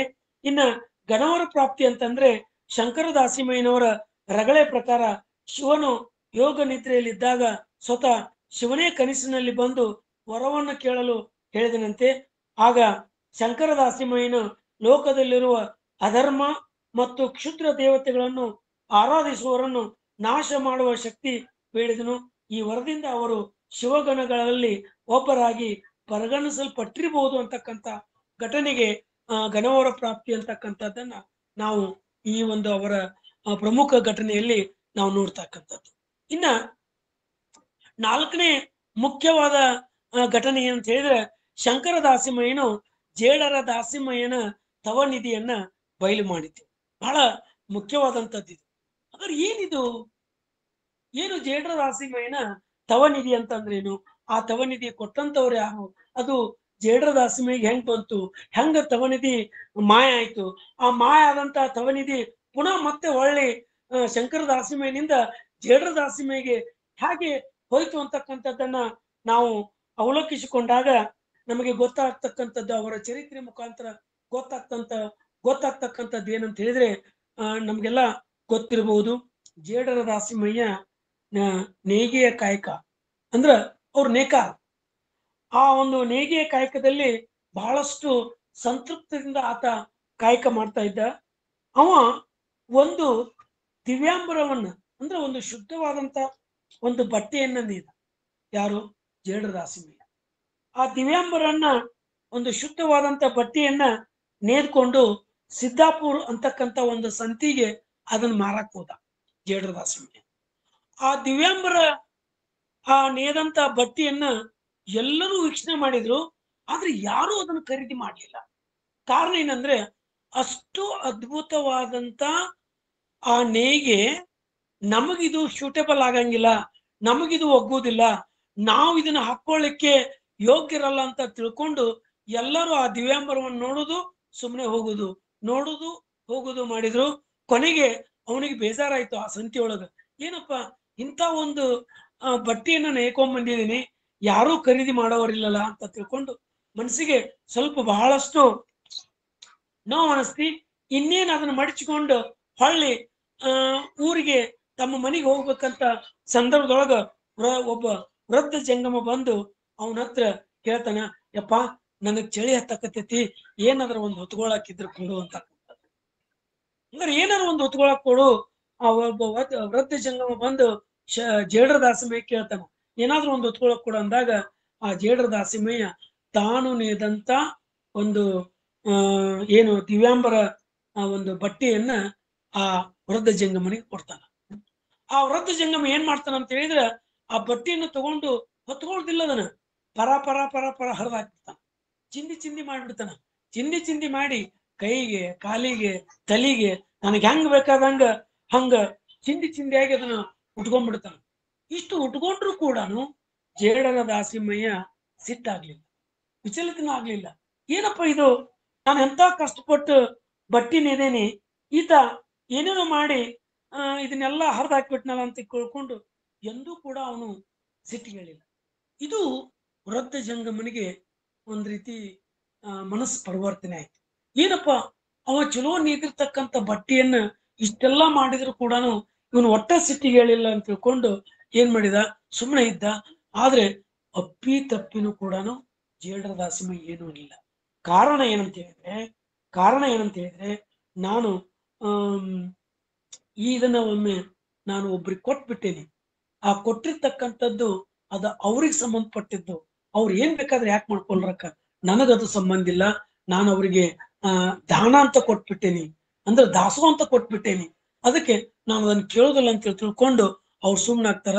ಇದನ್ನೆಲ್ಲವನ್ನ ಆ ವೃದ್ಧ ಜಂಗಮ ನೋಡಿರ್ತಕ್ಕಂಥದ್ದು, ಅವರ ಮನಸ್ಥಿತಿಯನ್ನ ಅರ್ಥ ಮಾಡ್ಕೊಂಡಿರ್ತಕ್ಕಂಥ ಜೇಡರ ದಾಸಿಮಯ್ಯ ಇವರು ಏನೋ ಒಬ್ಬ ಜ್ಞಾನಿಗಳಿರ್ಬೋದು ಅಂತ ತಿಳ್ಕೊಂಡು ಆ ವೃದ್ಧ ಜಂಗಮನನ್ನ ಮನಿ ಕರ್ಕೊಂಡ್ ಬರ್ತಾರೆ. ಮನಿ ಕರ್ಕೊಂಡ್ ಬಂದು ಆ ದುಗ್ಗಳೆ ಮತ್ತು ಜೇಡರ ದಾಸಿಮಯ್ಯ ಬಹಳಷ್ಟು ಶ್ರದ್ಧಾಭಕ್ತಿಯಿಂದ ಆ ಜಂಗಮನಿಗೆ ಪ್ರಸಾದ ವ್ಯವಸ್ಥೆಯನ್ನ ಮಾಡ್ತಾರೆ. ಪ್ರಸಾದ ವ್ಯವಸ್ಥೆಯನ್ನ ಮಾಡಿ ಶ್ರದ್ಧಾಭಕ್ತಿಯಿಂದ ಆ ಪ್ರಸಾದ ವ್ಯವಸ್ಥೆಯನ್ನು ಮಾಡಿದಾಗ ಆ ವೃದ್ಧ ಜಂಗಮ ಒಂದು ಅವ್ರಿಗೆ ಏನ್ ಕೊಡ್ತಾನ ಅಂತ ಹೇಳಿದ್ರೆ, ಒಂದು ವರ ಕೊಡ್ತಾನ.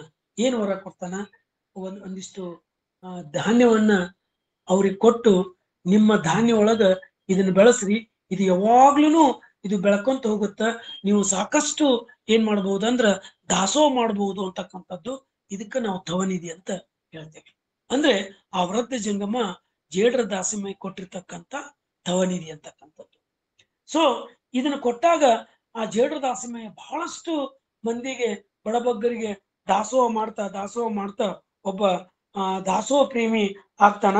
ಅಂತ ಒಂದು ಸಂದರ್ಭದೊಳಗೆ ಶಂಕರ ದಾಸಿಮಯ್ಯನ ಸಂಧಿಸುವಂತ ಕಾಲ ಬರ್ತಾ ಇದೆ. ಶಂಕರ ದಾಸಿಮಯ್ಯ ಮುದೇನೂರಿನಲ್ಲಿ ಕೆಲವು ವಿಚಾರಗಳನ್ನ ಅಂದ್ರೆ ಅಲ್ಲಿ ಶಿವಾನುಭವ ಗೋಷ್ಠಿಯನ್ನು ಮಾಡ್ಲಿಕ್ಕೆ ಮುದೇನೂರಿಗೆ ಶಂಕರ ದಾಸಿಮಯ್ಯ ಬರ್ತಾನೆ. ಆ ಶಂಕರ ದಾಸಿಮಯ್ಯ ಇದ್ದಾಗ ಅದೇ ಜಗದೊಳಗ ಜೇಡರ ದಾಸಿಮಯ್ಯ ಬಂದು ಅವರು ಏನ್ ಮಾಡ್ತಾರಂದ್ರೆ ಶಂಕರ ದಾಸಿಮಯ್ಯಗೆ ನಮಸ್ಕಾರ ಮಾಡ್ತಾರ. ನಮಸ್ಕಾರ ಮಾಡಿದಾಗ ಒಂದು ಶಿವಾನುಭವ ಗೋಷ್ಠಿ ನಡಿತೈತಿ. ಶಿವಾನುಭವ ಗೋಷ್ಠಿ ಮುಗಿದ ನಂತರ ಶಂಕರ ದಾಸಿಮಯ್ಯ ತಮ್ಮ ಆಳುಗಳಿಗೆ ಅಂದ್ರ ತಮ್ಮ ಸೇವಕರಿಗೆ ಹೇಳ್ತಾನ, ಹೋಗಿ ಭಿಕ್ಷೆ ಬೇಡ್ಕೊಂಬ, ಕಾಳ ಕಡಿ ಧಾನ್ಯಗಳನ್ನು ಕೇಳ್ಕೊಂಬ, ನಾವೆಲ್ಲರಿಗೂ ಪ್ರಸಾದ ಮಾಡ್ಲಿಕ್ಕೆ ಧಾನ್ಯ ತಗೊಂಬ ಅಂತ ಹೇಳಿದಾಗ ಇವರು ಜೇಡರ ದಾಸಿಮಯ್ಯ ಅಹಂಕಾರದಿಂದ ಬೇರೆ ಕಡೆ ಯಾಕೆ ಹೋಗ್ತೀರಿ ನೀವು, ನಮ್ಮ ಮನೆಯೊಳಗನ ಸಾಕಷ್ಟು ಐತಿ, ನಾನೇ ಕೊಡ್ತೇನಿ ಅಂತಕ್ಕಂಥ ಅಹಂಭಾವದಿಂದ ಜೇಡರ ದಾಸಿಮಯ್ಯ ಶಂಕರ ದಾಸಿಮಯ್ಯಗೆ ಹೇಳ್ತಾನ. ಅಂದ್ರೆ ಇಲ್ಲಿ ಅವನು ಒಂದು ಅಹಂಕಾರ ಶಂಕರ ದಾಸಿಮಯ್ಯ ಕಾಣ್ತಾ ಇದೆ. ನೀವು ಎಲ್ಲಿ ಮಠ ಇರ್ತೀರಿ ಮುದೇನೂರಾಗ, ಅಲ್ಲಿ ಮಠನೂ ನಮ್ಮ ಮನೆಯಿಂದಾನೆ ನಾನು ದಾಸೋಹ ಕೊಟ್ಟು ಕಳಿಸ್ತೀನಿ, ನನ್ನ ಹತ್ರ ಸಾಕಷ್ಟು ಅದಾವು, ಬೇಕಾದಷ್ಟು ಐತಿ, ಏನ್ ಬೇಕು ಕೇಳ್ರಿ ಕೊಡ್ತೀನಿ ಅಂತಕ್ಕಂಥ ಅಹಂಭಾವನೆ ಇದು ನಿಜಕ್ಕೂ ಕೂಡ ತವನಿಧಿ ಮಾಯ ಆಗ್ಲಿಕ್ಕೆ ಇದು ಒಂದು ಕಾರಣ ಅಂತಕ್ಕಂಥದ್ದು. ಅಂದ್ರೆ ಅದು ಆಟೋಮೆಟಿಕ್ ಇವನ ಒಂದು ಅಹಂಕಾರವನ್ನ ಮನಸ್ಬೇಕಂತ ತಿಳ್ಕೊಂಡು ಶಂಕರ ದಾಸಿಮಯ್ಯ ಅವನ ಒಂದು ತಪಸ್ಸಿನ ಶಕ್ತಿ ಅಂತ ತಿಳ್ಕೊಡ್ರಿ. ಅಲ್ಲಿ ತವನಿಧಿ ಮನೆಯೊಳಗ ಅದು ಏನಾಗ್ಬಿಡ್ತೈತಿ, ಮಾಯ ಆಗ್ಬಿಡ್ತೈತಿ. ಜೇಡರ ದಾಸಿಮಯ್ಯ ಹೇಳ್ತಾನ, ನೀನ್ ಬಹಳ ಅಹಂಕಾರದಿಂದ ಮಾತನಾಡ್ತೇವೆ, ಇದೇನ್ ತವನಿಧಿ ನಿನಗೆ ನಿಲ್ಲೋದಿಲ್ಲ, ಅದು ಯಾವ ಕೊಟ್ಟ ನಾವು ತಗೊಂಡೋಗ್ಯಾನಂತ ಹೇಳ್ಬಿಡ್ತಾರ.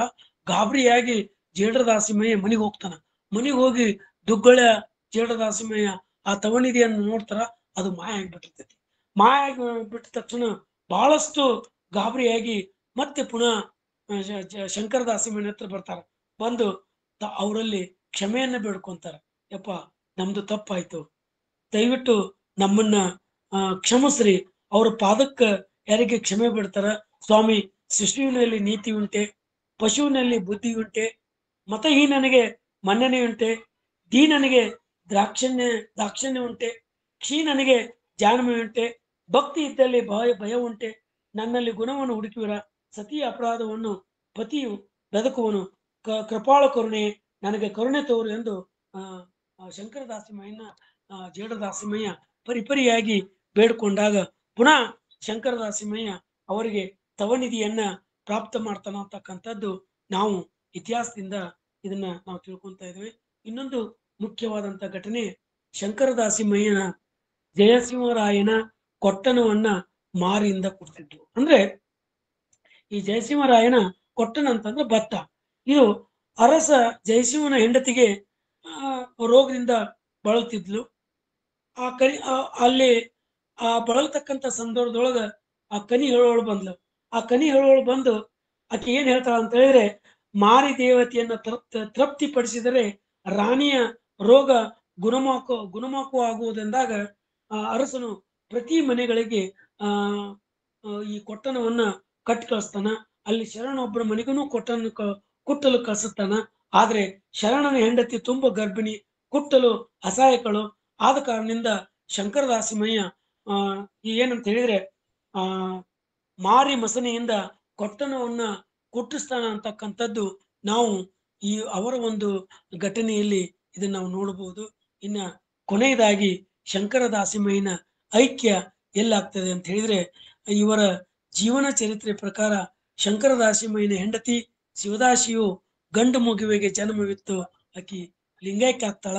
ಆ ಮಗುವಿಗೆ ಸದೋಜಾತನು ಅಂತಕ್ಕಂಥ ಹೆಸರನ್ನ ನಾಮಕರಣ ಮಾಡಿ ಅವನು 7 ವರ್ಷವಿದ್ದಾಗನ ಭಕ್ತರಿಗೆ ಶಂಕರ ದಾಸಿಮಯ್ಯ ಭಕ್ತರಿಗೆ ಆ ಮಗನನ್ನು ಒಪ್ಪಿಸಿ ಅವರು ಕೂಡ ನವಿಲೆಯಲ್ಲಿ ಏನಾಗ್ತಾರ ಅಂದ್ರೆ ಲಿಂಗೈಕ್ಯರಾಗ್ತಾರ ಅಂತಕ್ಕಂಥದ್ದು ನಮಗೆ ಆ ಚರಿತ್ರೆಯ ಮುಖಾಂತರ ಗೊತ್ತಾಗ್ತಕ್ಕಂಥದ್ದು.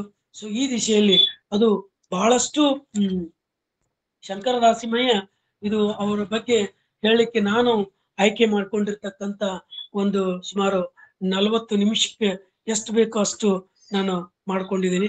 ಬಹುಶಃ ಇದನ್ನ ನನಗೆ ಶಂಕರ ದಾಸಿಮಯ್ಯನ ಬಗ್ಗೆ ಕೊಟ್ಟಾಗ ನನಗೆ ಬಹಳಷ್ಟು ಮುಜುಗರ ಆಯ್ತು. ಏನಪ್ಪಾ ನಾನು ಕಲಬುರ್ಗಿ ಸರ್ ಒಂದು ವಚನ ಸಂಪುಟ ಪುಸ್ತಕ ತೆಗೆದು ನೋಡಿದೆ.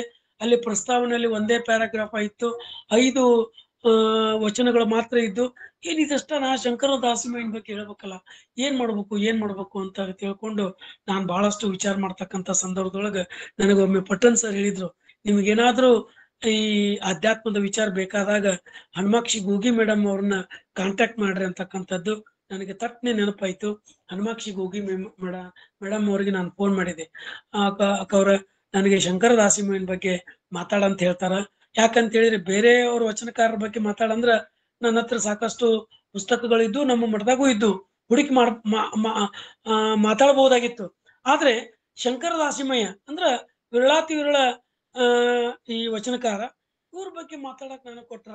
ನನ್ನ ಹತ್ರ ಅಂತೂ ಏನೂ ಸಲಕರಣೆ ಇಲ್ಲ, ನಾನು ಹೆಂಗ್ ಮಾಡ್ಲಿ ಅಂತ ಹೇಳಿದಾಗ ನನಗೆ ಒಂದು ಮಾರ್ಗದರ್ಶನ ಏನ್ ಮಾಡಿದ್ರ ಅಂತ ಹೇಳಿದ್ರೆ, ನೀವು ಏನ್ ಮಾಡ್ರಿ, ಇಲ್ಲಿ ಅನ್ನಪೂರ್ಣ ಜಾಲವಾದಿ ಅಂತ ಒಬ್ರು ತಾಯಂದ್ರದಾರ, ಅವರು ಈ ಶಂಕರ ದಾಸಿಮಯ್ಯನ ಬಗ್ಗೆನೆ PhD ಮಾಡ್ಯಾರ, ಅವ್ರು ನೀವು ಕಾಂಟ್ಯಾಕ್ಟ್ ಮಾಡ್ರಿ, ನಿಮ್ಗೆ ಏನಾದ್ರು ಹೆಲ್ಪ್ ಸಿಗ್ಬಹುದು ಅಂತಕ್ಕಂಥದ್ದು ನನಗೆ ಹೇಳಿದ್ರು. ನಾನು ಕೂಡ್ಲೆ ಅನ್ನಪೂರ್ಣ ಜಾಲವಾದಿ ಮೇಡಮ್ ಅವ್ರನ್ನ ಹುಬ್ಬಳ್ಳಿ ಒಳಗಿದ್ರು, ಅವ್ರನ್ನ ನಾನು ಕಾಂಟ್ಯಾಕ್ಟ್ ಮಾಡಿದೆ. ಕಾಂಟ್ಯಾಕ್ಟ್ ಮಾಡಿದಾಗ ಆಯ್ತು ಬರ್ರಿ ಸರ್ ನೀವು ಒಂದ್ಸಲ ಬಂದು ಅದ್ರ ಬಗ್ಗೆ ತಿಳ್ಕೊಡ್ರಿ ಅಂತಕ್ಕಂಥದ್ದು ಹೇಳಿದ್ರು. ನಾನು ಒಂದ್ಸಲ ಅವ್ರ ಮನೆಗೆ ಹೋಗಿ ಅವ್ರನ್ನ ಅಲ್ಲೇ ಹುಬ್ಬಳ್ಳಿ ಒಳಗಿದ್ರು ಅವ್ರನ್ನ ಕಾಂಟ್ಯಾಕ್ಟ್ ಮಾಡಿ ಅಲ್ಲಿ ಹೋದಾಗ ನನಗೆ ಗೊತ್ತಾಯ್ತು, ಆ ಶಂಕರ ದಾಸಿಮಯ್ಯನ ಅಧ್ಯಯನ ಅಂದ್ರೆ ಅವರ ಜೀವನ ಚರಿತ್ರೆ ಅಧ್ಯಯನ ನಮ್ಮ ತೋಂಟದಾರ ಮಠದಿಂದ ಪುಸ್ತಕ ಬಿಡುಗಡೆ ಆಗೈತೆ ಅನ್ನೋದು ಕೇಳಿ ನನಗೆ ಬಹಳ ಖುಷಿ ಆಯ್ತು. ಗದಗಿನ ಜಗದ್ಗುಳನೇ ಮಾಡಿದ್ರು ಅಂತಕ್ಕಂಥದ್ದು. ಅದಕ್ಕೆ ಕಾರಣೀಭೂತರು MM ಕಲಬುರ್ಗಿ ಸರ್ ಅಂತಕ್ಕಂಥದ್ದನ್ನ ಬಹಳಷ್ಟು ಹುಮ್ಮಸ್ನಿಂದ ಅವರು ಅಕ್ಕವ್ರು ನನಗೆ ಹೇಳಿದ್ರು, ಇಲ್ರಿ ಕಲಬುರ್ಗಿ ಸರ್ ನನಗೆ ಬೆನ್ನ ಹತ್ತಿದ್ರು, ಇದನ್ನ ಏನಾರ ಮಾಡಿ ಶಂಕರ ದಾಸಿಮಯ್ಯನ ಬಗ್ಗೆ ನೀನ್ ಹೇಳಲೇಬೇಕು ಅಂತಕ್ಕಂಥದ್ದನ್ನ ಅವ್ರು ಹೇಳಿದ್ರು. ಅದಕ್ಕೆ ನಾನು ಎಷ್ಟರ ಮಟ್ಟಿಗೆ ಮಾಡೇನೆ ಅಂತ ಗೊತ್ತಿಲ್ಲ, ಆದ್ರೆ ಒಂದು ಪುಸ್ತಕವನ್ನ ನಾನು ಕೊಟ್ರು, ನೋಡಿದೆ, ಬಹಳ ದಪ್ಪನ ಪುಸ್ತಕ, ಅದು ಪುರಾಣ. ಸೊ ಇಲ್ಲಿ ಪುರಾಣ ಅಂತ ಅನ್ನೋಕ್ಕಿಂತನೂ ಅಲ್ಲಿ ಏನೋ ಒಂದು ಪ್ರಮುಖ ಘಟನೆಗಳದಾವ, ಅವುಗಳನ್ನ ನಾನು ಆಯ್ಕೆ ಮಾಡಿಕೊಂಡು ಈ ಒಂದು ಉಪನ್ಯಾಸಕ್ಕೆ ಎಷ್ಟು ಅವಶ್ಯಕತೆ ಇದೆ ಅದನ್ನ ನಾನು ಇಲ್ಲಿ ಮಾಡ್ಲಿಕ್ಕೆ ಇಚ್ಛಪಟ್ನಿ. ನಾನು ಅವ್ರಿಗೆ ಅಕ್ಕವ್ರಿಗೆ ನಾನು ಅನಂತ ಧನ್ಯವಾದಗಳನ್ನು ಹೇಳ್ತಾ ಇದ್ದೀನಿ. ಮತ್ತೊಂದು ವಿಚಾರ ಏನಂತ ಹೇಳಿದ್ರೆ, ಯಾಕೆ ಇದನ್ನ ಕೊಟ್ರು, ಶಂಕರ ದಾಸಿಮಯ್ಯನ ಕೊಡ್ಲಿಕ್ಕೆ ಕಾರಣ ಏನು? ಬಹಳ ನಮ್ಮ ಶಶಿಕಾಂತ್ ಪಟ್ಟಣ್ ಸರ್ ಬಹಳ ವಿಚಾರವಂತರು. ಯಾಕಂತ ಹೇಳಿದ್ರೆ ನಮ್ಮ ಕಾಯಕನೂ ಕೂಡ ಸೂಜಿ ಕಾಯಕ, ಅಂದ್ರೆ ನಾವು ಕೂಡ ಸಿಂಪಿಯರ್ ಅಂತ ಹೇಳ್ತೇವೆ. ಅಂದ್ರೆ ನಮ್ದು ಕೂಡ ಬಟ್ಟೆ ಹೊಲಿಯೋ ಕಾಯಕ. ಬಹುಶಃ ಬಟ್ಟೆ ಹೊಲಿಯೋ ಕಾಯಕ ನಿಮ್ ಗುರುಗಳನ್ನೇ ಶಂಕರ ದಾಸಿಮಯ್ಯರು ಅಂತ ತಿಳ್ಕೊಂಡು ನನಗ್ ಕೊಟ್ರೇನೋ ಅಂತ ನನಗ ಅನಿಸ್ತಾ ಇದೆ. ಯಾಕಂತ ಹೇಳಿದ್ರೆ ನನಗೆ ಇದುವರೆಗೂ ಗೊತ್ತಿದ್ದಿದ್ದಿಲ್ಲ. ಆದ್ರೆ ಶಂಕರ ದಾಸಿಮಯ್ಯನೇ ನಮ್ಮ ಕುಲಗುರು ಅಂತಕ್ಕಂಥದ್ದು ನನಗೆ ಈ ಒಂದು ಉಪನ್ಯಾಸದ ಮೂಲಕ ನನಗೆ ಗೊತ್ತಾಯ್ತು. ಆದ್ರೆ ಮೂಲತಃ ಬಸವಣ್ಣ ಮೇನ್ ಗುರು. ಆದ್ರೆ ಇವತ್ತು ನಮ್ಮ ಈ ನೇಗಿಯ ಸೂಜಿ ಕಾಯಕದ ಗುರು ಯಾರಂತ ಹೇಳಿದ್ರೆ ಅದು ಶಂಕರ ದಾಸಿಮಯ್ಯ. ಇವತ್ತು ನಾ ನವಿಲಿ ಒಳಗ ಅಲ್ಲಿ ಹೋದ್ರ ಕತ್ರಿ ಚಿನ್ನ ಇದೆ ಅಂತ, ಆ ಕತ್ರಿ ಚಿನ್ನ ಅದು ಶಂಕರ ದಾಸಿಮಯ್ಯನ ಕುರು ಅಂತಕ್ಕಂಥದ್ದು ನಮ್ಗೆ ಅಲ್ಲಿ ವ್ಯಕ್ತ ಆಗ್ತಾ ಇದೆ. ಆ ದಿಶೆಯಲ್ಲಿ ಇವತ್ತು ನನಗೆ ಶಂಕರ ದಾಸಿಮಯ್ಯನ ಬಗ್ಗೆ ಮಾತನಾಡ್ಲಿಕ್ಕೆ ಅವಕಾಶ ಮಾಡಿಕೊಟ್ಟಿದ್ರಿ. ಬಹುಶಃ ನನಗೆ ಎಷ್ಟರ ಮಟ್ಟಿಗೆ ನಾನು ಹೇಳೇನೋ ಗೊತ್ತಿಲ್ಲ, ಬಹಳಷ್ಟು ಇಲ್ಲಿ ದೊಡ್ಡವರು ಇದೀರಿ, ಬಹಳಷ್ಟು ಎಲ್ಲ ರಂಗದಲ್ಲಿ ಬಹಳ ದೊಡ್ಡ ವ್ಯಕ್ತಿಗಳು ಪ್ರತಿನಿತ್ಯ ನಾನು ಕೂಡ ಅದ್ರ ಬಗ್ಗೆ ಕೇಳ್ತಿರ್ತೀನಿ. ಅಂತ ಅದ್ಭುತ ಡಾಕ್ಟರೇಟ್ ಪಡ್ಕೊಂಡಿರ್ತಕ್ಕಂಥವ್ರು, ಅದರಲ್ಲೇ PhD ಮಾಡಿದಂಥವ್ರು, ಸಾಕಷ್ಟು ಕನ್ನಡ ಪ್ರೊಫೆಸರ್ಗಳು, ಇತಿಹಾಸಕಾರರು, ಬಹಳಷ್ಟು ದೊಡ್ಡವರು ಇದ್ರಿ. ನಾನು ಅವರಷ್ಟು ಮುಟ್ಲಿಕ್ಕೆ ಆಗ್ಲಿಲ್ಲ ಅಂದ್ರೂ ಕೂಡ ಅವರ ಪಾದದ ಕೆಳಗೆ ನಾನು ಕೂಡ ಹೋಗಿ ಏನೋ ಒಂದು ಸಾಧ್ಯ ಇದ್ದಷ್ಟು ನನ್ನ ಪ್ರಯತ್ನ ಮಾಡ್ಲಿ ಅಂತಕ್ಕಂಥದ್ದು. ನಾನು ಕೂಡ ಶರಣ ಸಾಹಿತ್ಯದಲ್ಲಿ ಒಂದ್ ಸ್ವಲ್ಪ ಏನೋ ಒಂದು ಸಣ್ಣ ಪ್ರಯತ್ನ ಮಾಡೋಣ, ಇದಕ್ಕೆಲ್ಲ ತಮ್ಮ ಮಾರ್ಗದರ್ಶನ ನಿರಂತರವಾಗಿ ಇರ್ಲಿ ಅಂತ ನಾನು ತಮ್ಮಲ್ಲೆಲ್ಲ ಬೇಡ್ಕೊಂಡು, ಇಲ್ಲಿವರೆಗೂ ತಾವು ಬಹಳಷ್ಟು ಶಾಂತ ಚಿತ್ತರಾಗಿ ನನ್ನ ಉಪನ್ಯಾಸವನ್ನ ಕೇಳಿದ್ರಿ. ಇನ್ನೂ ವಿಚಾರಗಳು ಸಾಕಷ್ಟು ಚರ್ಚೆಗಳು ಸಂವಾದದಲ್ಲಿ ನಡೀತಾವ. ಅದನ್ನ ನಮ್ಮ ಪಟ್ಟಣ್ ಸರ್ ಅವರು ಇನ್ನಿತ ಹಿರಿಯರು ನಮಗೆ ಮಾರ್ಗದರ್ಶನ ನೀಡ್ಬೇಕಂತ ಹೇಳಿ ಮತ್ತೊಮ್ಮೆ ತಮ್ಮೆಲ್ಲರಿಗೂ ಭಕ್ತ ಪಾದಕ್ಕೆ ಶರಣಾರ್ಥಿಯನ್ನ ಹೇಳಿ ನನ್ನ ಉಪನ್ಯಾಸವನ್ನ ಮುಗಿಸ್ತಾ ಇದ್ದೇನೆ. ಶರಣಾರ್ಥಿಗಳು. ಕೆರೆ ಹಳ್ಳ ಬಾವಿಗಳು ಮೈದೆಗೆದಡೆ ಗುಳ್ಳೆ ಗೊರಚೆ ಚಿಪ್ಪು ಕಾಣಬಹುದು. ವಾರಿದಿ ಮೈದೆಗೆದಡೆ ರತ್ನ ಮುತ್ತುಗಳು ಕಾಣಬಹುದು. ಕೂಡಲ ಸಂಗನ ಶರಣರು ಮನದೆರೆದು ಮಾತನಾಡಿದಡೆ ಲಿಂಗವ ಕಾಣಬಹುದು. ಇಲ್ಲಿಯವರೆಗೂ ನಿರಂತರವಾಗಿ 45 ನಿಮಿಷಗಳ ಕಾಲ ಶಂಕರ ದಾಸಿಮಯ್ಯನವರ ಕುರಿತು ನಿರರ್ಗಳವಾಗಿ ಉಪನ್ಯಾಸವನ್ನ ನೀಡಿದಂತಹ ಶರಣ ಶಂಕರ್ ಕುಪ್ಪಸ್ತ ಸರ್ ಅವರಿಗೆ ಈ ಒಂದು ವೇದಿಕೆಯ ಪರವಾಗಿ ತುಂಬು ಹೃದಯದ ಧನ್ಯವಾದಗಳು. ಶಂಕರ ದಾಸಿಮಯ್ಯನವರ ಕಾಲ, ಹಿನ್ನೆಲೆ, ಅವರ ಕುಟುಂಬದ ಕುರಿತು, ಜೀವನದ ಕುರಿತು ಅನೇಕ ವಿಚಾರಗಳನ್ನ ತಿಳಿಸಿ ಅವರ ವಚನಗಳನ್ನ ವಿಶ್ಲೇಷಿಸುತ್ತಾ ಇನ್ನುಳಿದ ಶರಣರು ಅವರ ಕುರಿತು ತಿಳಿಸಿದ ಅನೇಕ ವಿಷಯಗಳನ್ನ ತಮ್ಮ ಒಟ್ಟಾರೆ ಉಪನ್ಯಾಸದ ಮೂಲಕ ನಮಗೆ ತಿಳಿಸಿಕೊಟ್ಟಂತಹ ಗುರುಗಳಿಗೆ ಮತ್ತೊಮ್ಮೆ ವೇದಿಕೆಯ ಪರವಾಗಿ ಶರಣಾರ್ಥಿಗಳನ್ನ ತಿಳಿಸುತ್ತೇನೆ. ಈಗ ನಮ್ಮೆಲ್ಲರ ಮಾರ್ಗದರ್ಶಕರು ಆಗಿರುವಂತಹ ಡಾಕ್ಟರ್ ಶಶಿಕಾಂತ್ ಪಟ್ಟಣ್ ಸರ್ ಅವರು ಇವತ್ತಿನ ಒಂದು ಮಾರ್ಗದರ್ಶನ ನುಡಿಗಳನ್ನ ಹೇಳ್ಬೇಕಂತೇಳಿ ಅವರಲ್ಲಿ ಕೇಳಿಕೊಳ್ಳುತ್ತೇನೆ. ಓಂ ಶ್ರೀ ಗುರು ಬಸವಲಿಂಗಾಯ ನಮಃ. 45 ನಿಮಿಷ ಒಂದು ಒಳ್ಳೆಯ ಉಪನ್ಯಾಸದ ಶೈಲಿ, ಆ ವಿಷಯ ಸಂಗ್ರಹ.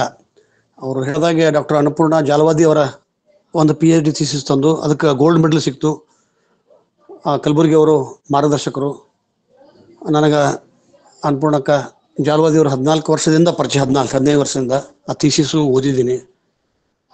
ಇಲ್ಲಿ ಶಂಕರ್ ಕುಪ್ಪಸ್ತವರು ಆಮೇಲೆ ಬಸವಣ್ಣನವರ ಕಾಲಘಟ್ಟವನ್ನ ಹೇಳ್ತಾ ಇವರು ಬಸವಣ್ಣನ ಪೂರ್ವದವರು 1914ರಿಂದ 1948 ಸಂದರ್ಭ ಹುಟ್ಟಿದವರು. ಜೇಡದಾಶಿಮಯ್ಯ ಸಮಕಾಲೀನರು. ಅಷ್ಟೇ ಅಲ್ಲ, ಬಸವ ಪೂರ್ವ ಯುಗದ ಶರಣರು ಅಂತಕ್ಕಂಥದ್ದು ಹೇಳಿದರು. ಅಷ್ಟೇ ಹೇಳಿ ಬಿಡಲಿಲ್ಲ. ಅವ್ರ ವಚನಗಳನ್ನು ವಿಶ್ಲೇಷಣೆ ಉಲ್ಲೇಖಿಸುತ್ತಾ ಎನ್ನ ಕಾಯಕಕ್ಕೆ ಗುರುವಾದನೆಯ ಬಸವಣ್ಣನು ಹೇಳಬೇಕಾದ್ರೆ ಚಂಡ ಬಸವಣ್ಣನನ್ನ, ಸಿದ್ದರಾಮನ, ಅಲ್ಲಮನನ್ನ ಶಂಕರದಾಸಿಮಯ್ಯರು ನೆನೀತಾರೆ. ಇದರ ಅರ್ಥ ಏನು ಅಂತಂದ್ರೆ, ನಾನು ಈಗಾಗಲೇ ಹೇಳಿದಾಗೆ 16ನೇ ಶತಮಾನದೊಳಗೆ ಬಂದಂಥ ಈ ಪುರಾಣಿಕರು, ಪ್ರವಚನಕಾರರು, ಶೂನ್ಯ ಸಂಪಾದನಕಾರರು ಈ ವರ್ಗದ ಜನರನ್ನ, ಚಳವಳಿಯನ್ನ ಹೇಗಾದ್ರೂ ಕುಗ್ಗಿಡಿಸಬೇಕು ಅಂತ ತಿಳ್ಕೊಂಡು ಅದು ಬಸವಪುರದೊಳಗಿದ್ದ ಕೆಂಬಾವಿ ಬೋಗಣ್ಣ, ಜೇಡರದಾಸಿಮಯ್ಯ, ಶಂಕರದಾಸಿಮಯ್ಯ ಬೇರೆ ಬೇರೆ ಅಂತಕ್ಕಂಥ ಸಂದರ್ಭ ಬಂತು. ಅದರ ಶಂಕರದಾಸಿಮಯ್ಯನೇ ಸ್ವತಃ ಬಸವಣ್ಣನವರನ್ನ ನೆನೆಸ್ತಾನ, ಚನ್ನಬಸವಣ್ಣನವ್ರನ್ನ ನೆನೆಸ್ತಾನ, ಅಲ್ಲಮ್ಮನ ನೆನೆಸ್ತಾನ. ಇದರರ್ಥ ಬಸವಣ್ಣನ ಸಮಕಾಲೀನರು ಅಂತಕ್ಕಂಥದ್ದು ಗೊತ್ತಾಗತ್ತೆ. ಇನ್ನು ಎರಡನೇ ವಿಷಯ, ಜೇಡರದಾಸಿಮಯ್ಯನೂ ಕೂಡ ಆತನ ಹೆಂಡತಿಯಾದಂಥ ದುಗ್ಗಲೆ ಅವರು ಭಕ್ತನಾದರೆ ಬಸವನಂತ ಆಗಬೇಕು, ಯೋಗಿ ಆದರೆ ಸಿದ್ದರಾಮನಂತ ಆಗಬೇಕು ಅಂತ ಹೇಳ್ತಾ ಬಸವಣ್ಣನನ್ನ ನೆನೀತಾಳೆ. ಈ ಪೂರ್ವಯುಗ ಕಾಲ ನಿರ್ಧಾರ ಮಾಡ್ತಕ್ಕಂಥ ಸಂದರ್ಭದೊಳಗೆ ಎಲ್ಲೋ ಒಂದು ಶೈವ ವರ್ಗದವರು ಈ ಇತಿಹಾಸವನ್ನು ವಿರೂಪಗೊಳಿಸ್ತಕ್ಕಂಥ ಪ್ರಯತ್ನ ಮಾಡ್ಯಾರ ಅಂತಕ್ಕಂಥದ್ದು. ಆಮೇಲೆ ಶಿವದಾಸಿಮಯ್ಯ, ಶಂಕರದಾಸಿಮಯ್ಯ ಇಬ್ಬರು ಒಂದೇ ಅಂತಕ್ಕಂಥದ್ದು ಅಂದರು. ಇಬ್ಬರು ಒಂದೇ ಅಲ್ಲ, ಇಬ್ಬರು ಬೇರೆ ಅಂತಕ್ಕಂಥದ್ದನ್ನು ನಾನು ನನ್ನ ಲೇಖನ, ನನ್ನ ಅಧ್ಯಯನದ ಮೂಲಕವೇ ನೋಡಿದ್ದೀನಿ. ಶಿವದಾಸಿಮಯ್ಯ, ಶಂಕರದಾಸಿಮಯ್ಯ ಅಣ್ಣ ತಮ್ಮ ಇವರೊಬ್ಬರು. ಸ್ಕಂದಗಲ್ಲು ಅಥವಾ ಇವತ್ತಿನ ಕಂದಗಲ್ಲು ಹುಣಗುನ್ ತಾಲೂಕಿನೊಳಗೆ ಹೋಗಿ ಬಂದ್ವಿ. ಅವ್ರ ನವಿಲೆ ಒಳಗೆ ಹೋದ್ರೆ ಸ್ಕಂದಗಲ್ಲದೊಳಗೆ ಶಿವದಾಸಿಮಯ್ಯ ಐಕ್ಯಗಾನ. ಅಂದ್ರೆ ಪುರಾಣಿಕರು ಏನು ಮಾಡಿಬಿಟ್ಟ, ಶಂಕರದಾಸಿಮಯ್ಯ ಅದರ ಇದಕ್ಕೆ ಒಳ್ಳೆಯ ದಾಖಲೆ ಅಂತಂದ್ರೆ ಅತನಿ ಶಿವಗಳು ಬರೆದಂಥ ಶಿವದಾಸಿಮಯ್ಯನಿಗೆ ಬಟ್ಟಿನ ಹೊಳೆವೆ ಅಂತ ಅಂತಾರೆ. ಶಂಕರದಾಸಿಮಯ್ಯನ, ಶಿವದಾಸಿಮಯ್ಯನ ಎಲ್ಲರನ್ನ ಮಡಿವಾಳಪ್ಪನ ಬಟ್ಟಿನ ಒಗೆವೆ, ಹಡಪದ ಅಪ್ಪಣ್ಣವರ ಕ್ಷೌರನ ಮಾಡುವೆ ಅಂತಕ್ಕಂಥ ವಚನದ ಶಿವದಾಸಿಮಯ್ಯನ ಹೆಸರನ್ನು ಉಲ್ಲೇಖ ಮಾಡ್ಯಾರ. ಶಂಕರದಾಸಿಮಯ್ಯ ಮಾಡ್ಯಾರ, ಕಿನ್ನರಿ ಬ್ರಹ್ಮ ಎಂದು ಮಾಡ್ಯಾರ, ಕಕ್ಕ ಎಂದು ಮಾಡ್ಯಾರ, ಕೇತ ಎಂದು ಮಾಡ್ಯಾರ, ಎಲ್ಲರದ್ದು ಮಾಡ್ಯಾರ. ನುಲಿಯ ಚಂದನ ಹಗ್ಗ ನಾ ಹೆಸವೆ ಅಂತಕ್ಕಂಥ ಹೇಳ್ತಕ್ಕಂಥ ಶಿವದಾಸಿಮಯ್ಯಂದು ಮಾಡ್ಯಾರ. ಇವರಿಬ್ಬರು ಬೇರೆ ಬೇರೆ ಅಣ್ಣ ತಮ್ಮ ಅಂತಕ್ಕಂಥದ್ದು. ಮತ್ತು ಕುಪ್ಪಸದವರು ಜಯಸಿಂಹನ ಕಾಲದವರು ಸಮಕಾಲೀನ ಅಂತಕ್ಕಂಥದ್ದು ಅದು ಬಹುಶಃ ಅವ್ರ ಥೀಸಿಸ್ ಒಳಗೆ ಬಂದಂಥದ್ದು ಬರೆದಾರ ಚರಿತ್ರೆ. ಅದು ನಿಜಕ್ಕೂ ತಪ್ಪಲ್ಲ. ನಾನು ಒಂದು ಕಳಕಳಿ ಉಪನ್ಯಾಸಕರಿಗೆ ಅಂದ್ರೆ, ವಚನಗಳಲ್ಲಿ ಉಲ್ಲೇಖವಾಗಿರ್ತಕ್ಕಂಥ ಬಸವಾದಿ ಶರಣರನ್ನ ಏನಾದರೂ ಯಾವುದಾದ್ರೂ ಶರಣರು ಮಾಡಿದರೆ ಅದು ಖಂಡಿತ ಆ ಸಮಕಾಲೀನ, ಹಿರಿಯ ಸಮಕಾಲೀನ ಅಂತ ಹೇಳ್ಬೋದು. ಹಾಗಂತ ಅವ್ರನ್ನ ಬಿಟ್ಟು 100 ವರ್ಷ ಹಿಂದೆ ಮಾಡಿ ಬಸವಪುರ ಯುಗಕ್ಕೆ ಅವರನ್ನು ಶಂಕರದಾಸಿಮಯ್ಯನನ್ನು ಮಾಡಿದಾಗ ಇದೇ ಮಾತನ್ನು ಡಾಕ್ಟರ್ ಶಿವಾನಂದ ಕುಬಸೋದವರು ಒಂದು 8-10 ವರ್ಷ ಹಿಂದೆ ಮಾತಾಡಿದಾಗ ನಾನು ಹೇಳಿದೆ ಅವ್ರಿಗೆ, ಇಲ್ರಿ ಹಿಂಗಂತ. ಭಾಳ ಜನರಿಗೆ ನಾನು ಈ ಮಾತನ್ನು ಹೇಳಿದೆ. ನಮ್ಮ ಗುರುಕುಲ ತಿಲಕ ಅಂತಕ್ಕಂಥದ್ದು ಹೇಳಿದ್ರು, ಅವರಿಬ್ರು ಬ್ರಾಹ್ಮಣರು ಅಂತಕ್ಕಂಥದ್ದು ಗೊತ್ತಾಗತ್ತೆ. ಅಂದ್ರೆ ಪುರಾಣದೊಳಗೆ ಅದು ಕೂಡ ಇತ್ಯರ್ಥ, ಅಂದ್ರೆ ಸತ್ಯಾಸತ್ಯತೆಯನ್ನು ನಾವು ನೋಡಬೇಕು. ಯಾಕಂದ್ರೆ ನಾವು ಎಷ್ಟೋ ಜನರನ್ನ ಈ ಬ್ರಾಹ್ಮಣ್ಯವನ್ನ ವಿರೋಧ ಮಾಡ್ತಕ್ಕಂಥ ಬಸವಣ್ಣನ ಜೊತೆಗೆ ಬಸವಣ್ಣನ ಅಷ್ಟೇ ನೋಡ್ತೀವಿ ನಾವು. ಚನ್ನಬಸವಣ್ಣ ಕೂಡ ಜನಿವಾರವನ್ನು ಧರಿಸಲಿಲ್ಲ. ಅವ್ನು ಸಣ್ಣ, ಅವನಕ್ಕಿಂತ 10 ವರ್ಷ, ಅವ್ನಿಗೆ ಒತ್ತಾಯ ಮಾಡ್ಬೋದಾಗಿತ್ತು, ಅವನು ಧರಿಸಲಿಲ್ಲ. ಜನಿವಾರವನ್ನು ಧಿಕ್ಕರಿಸಿದವರು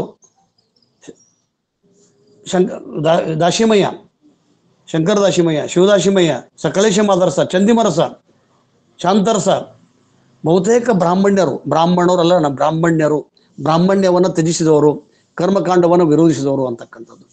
ಹೀಗಾಗಿ ಕಾಯಕ ವರ್ಗಕ್ಕೆ ಕಾಯಕವ ಕಲಿಸಿದ ನಾಯಕನು ಬಸವಣ್ಣ ಅಂತಕ್ಕಂಥ ಇಡೀ ಸಮೂಹಕ್ಕೆ ಬಸವಣ್ಣ ಒಬ್ಬ ಆದ್ಯ ಪ್ರವರ್ತಕನಾಗಿ ನಿಲ್ತಾನ.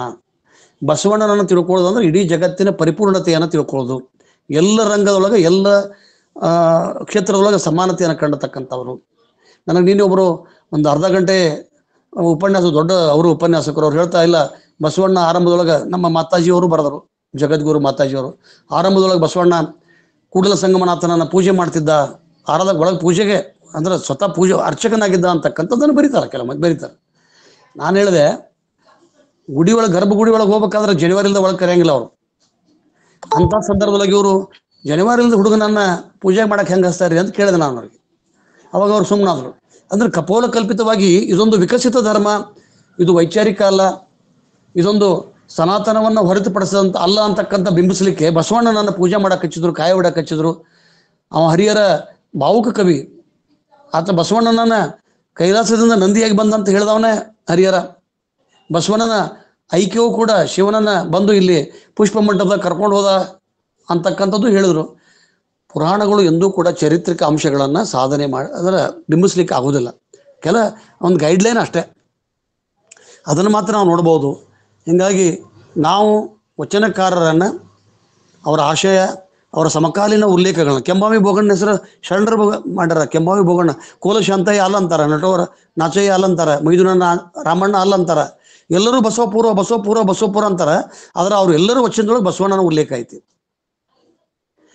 ಈಗ ನಮ್ಮ ಹಿಂದಿನ ತಲೆಮಾರಿನವ್ರು ನನ್ನ ಉಲ್ಲೇಖ ಕೊಡೋಕ್ಕಾಗಿಲ್ಲ. ನಮ್ಮ ಅಜ್ಜ ನಾನು ನೋಡಿಲ್ಲ, ನಮ್ಮ ಅಜ್ಜ ನಾನು ನೋಡಿಲ್ಲ. ನಮ್ಮ ಅಜ್ಜನ ಕಾವ್ಯದೊಳಗೆ ಏನಾದರೂ ಶಶಿಕಾಂತ್ ಪಟ್ಟಣ ಅಂತಿತ್ತಂದ್ರೆ ಅದು ತಪ್ಪ ನಾನು. ಆದ್ರೆ ನನ್ನ ಕಾವ್ಯದೊಳಗೆ ನಮ್ಮ ಅಜ್ಜನ ಬಂದ್ರೆ ನಾವು ಸಮಕಾಲೀನ. ಇದನ್ನ ದಯವಿಟ್ಟು ಉಪನ್ಯಾಸಕರು ಗಂಭೀರವಾಗಿ ಕಾಲ ನಿರ್ಧಾರ ಮಾಡ್ಬೇಕಾದ್ರೆ ನಾವು ಭಾಳ ಎತ್ತರ, ಯಾಕಂದ್ರೆ ಇವೆಲ್ಲವೂ ರೆಕಾರ್ಡ್ ಹಾಕಿರ್ತಾವೆ. ಒಂದು ಥೀಸಿಸ್ ಓದಿ ನಾವು ಉಪನ್ಯಾಸ ಮಾಡಿವಿ ಅಂದ್ರೆ ನಾವು ಎಡುತ್ತೀವಿ. ವಚನಗಳನ್ನು ನೋಡ್ರಿ, ವಚನದೊಳಗಿರ್ತಕ್ಕಂಥ ಶರಣರ ಉಲ್ಲೇಖವನ್ನು ನೋಡ್ರಿ, ಅಷ್ಟಾವರಣ ಪಂಚಾಚಾರ ಷಟಸ್ಥಲೊಳಗೆ ಬರ್ತಕ್ಕಂಥ ಸಂಭಾವ್ಯತೆಯನ್ನು ನೋಡ್ರಿ, ಅವಾಗ ಒಂದು ನಿರ್ಧಾರಕ್ಕೆ ಬರ್ತೈತಿ. ನಾನು ಎಷ್ಟೋ ಸಲ ಇದನ್ನ ಲೇಖನಗಳನ್ನು ಭಾಳ ಸಲ ಪ್ರಕಟ ಮಾಡಿದ್ದೀನಿ. ಜೇಡರ ದಾಶಿಮಯ್ಯ, ಶಂಕರ ದಾಶಿಮಯ್ಯ, ಶಿವದಾಶಿಮಯ್ಯ ಇವರೆಲ್ಲರೂ ಬಸವಣ್ಣನ ಸಮಕಾಲೀನರು ಅಂತ. ಶಿವದಾಶಿಮಯ್ಯನ ವಚನಗಳು ಸಿಕ್ಕಿಲ್ಲ, ಹೂಗಾರ ಮಾದನ ವಚನ ಸಿಕ್ಕಿಲ್ಲ, ಹರಳಯ್ಯನ ವಚನ ಸಿಕ್ಕಿಲ್ಲ, ಕಲ್ಯಾಣಮ್ಮನ ವಚನ ಸಿಕ್ಕಿಲ್ಲ. ಹಂಗಂದ ಮಾತ್ರಕ್ಕೆ ಅವರು ಶರಣರಲ್ಲ ಅಂತಕ್ಕಂಥದ್ದು ತಪ್ಪು. ಈಗ ಹೂಗಾರ ಮಾದಣ್ಣ ಇಲ್ಲೇ ಬದಾಮಿ ತಾಲೂಕಿನ ಜಾಲಿ ಹೇಳ್ದ, ಪೂಜೆ ಮಾಡ್ಕೊಂತ ಬಸವಣ್ಣನ ಕಾರ್ಯಕ್ಕೆ ಬೆರಗಾಗಿ ಅದು ಹೋದ ಅಂತಕ್ಕಂಥ. ಯಾಕಂದ್ರೆ ಬದಾಮಿ ಕೂಡ ಚಾಲುಕ್ಯರ ಆಡಳಿತಕ್ಕೆ ಒಳಪಟ್ಟಿತ್ತು. 400-500 ವರ್ಷಗಳ ನಂತರ ಪತನ ಆದ್ಮೇಲೆ ಇಲ್ಲಿಗೆ ಅಲ್ಲಿ ಸಂಬಂಧ ಇರ್ತದೆ. ಹಿಂಗಾಗಿ ಚಾಲುಕ್ಯರು ಆಸ್ಥಾನಕ್ಕೆ ಹೋದ ಮತ್ತು ವಿಶೇಷವಾಗಿ ಬಸವಣ್ಣನ ಕಾರ್ಯಕ್ಕೆ ಹೋದ ಅಂತಕ್ಕಂಥದ್ದು.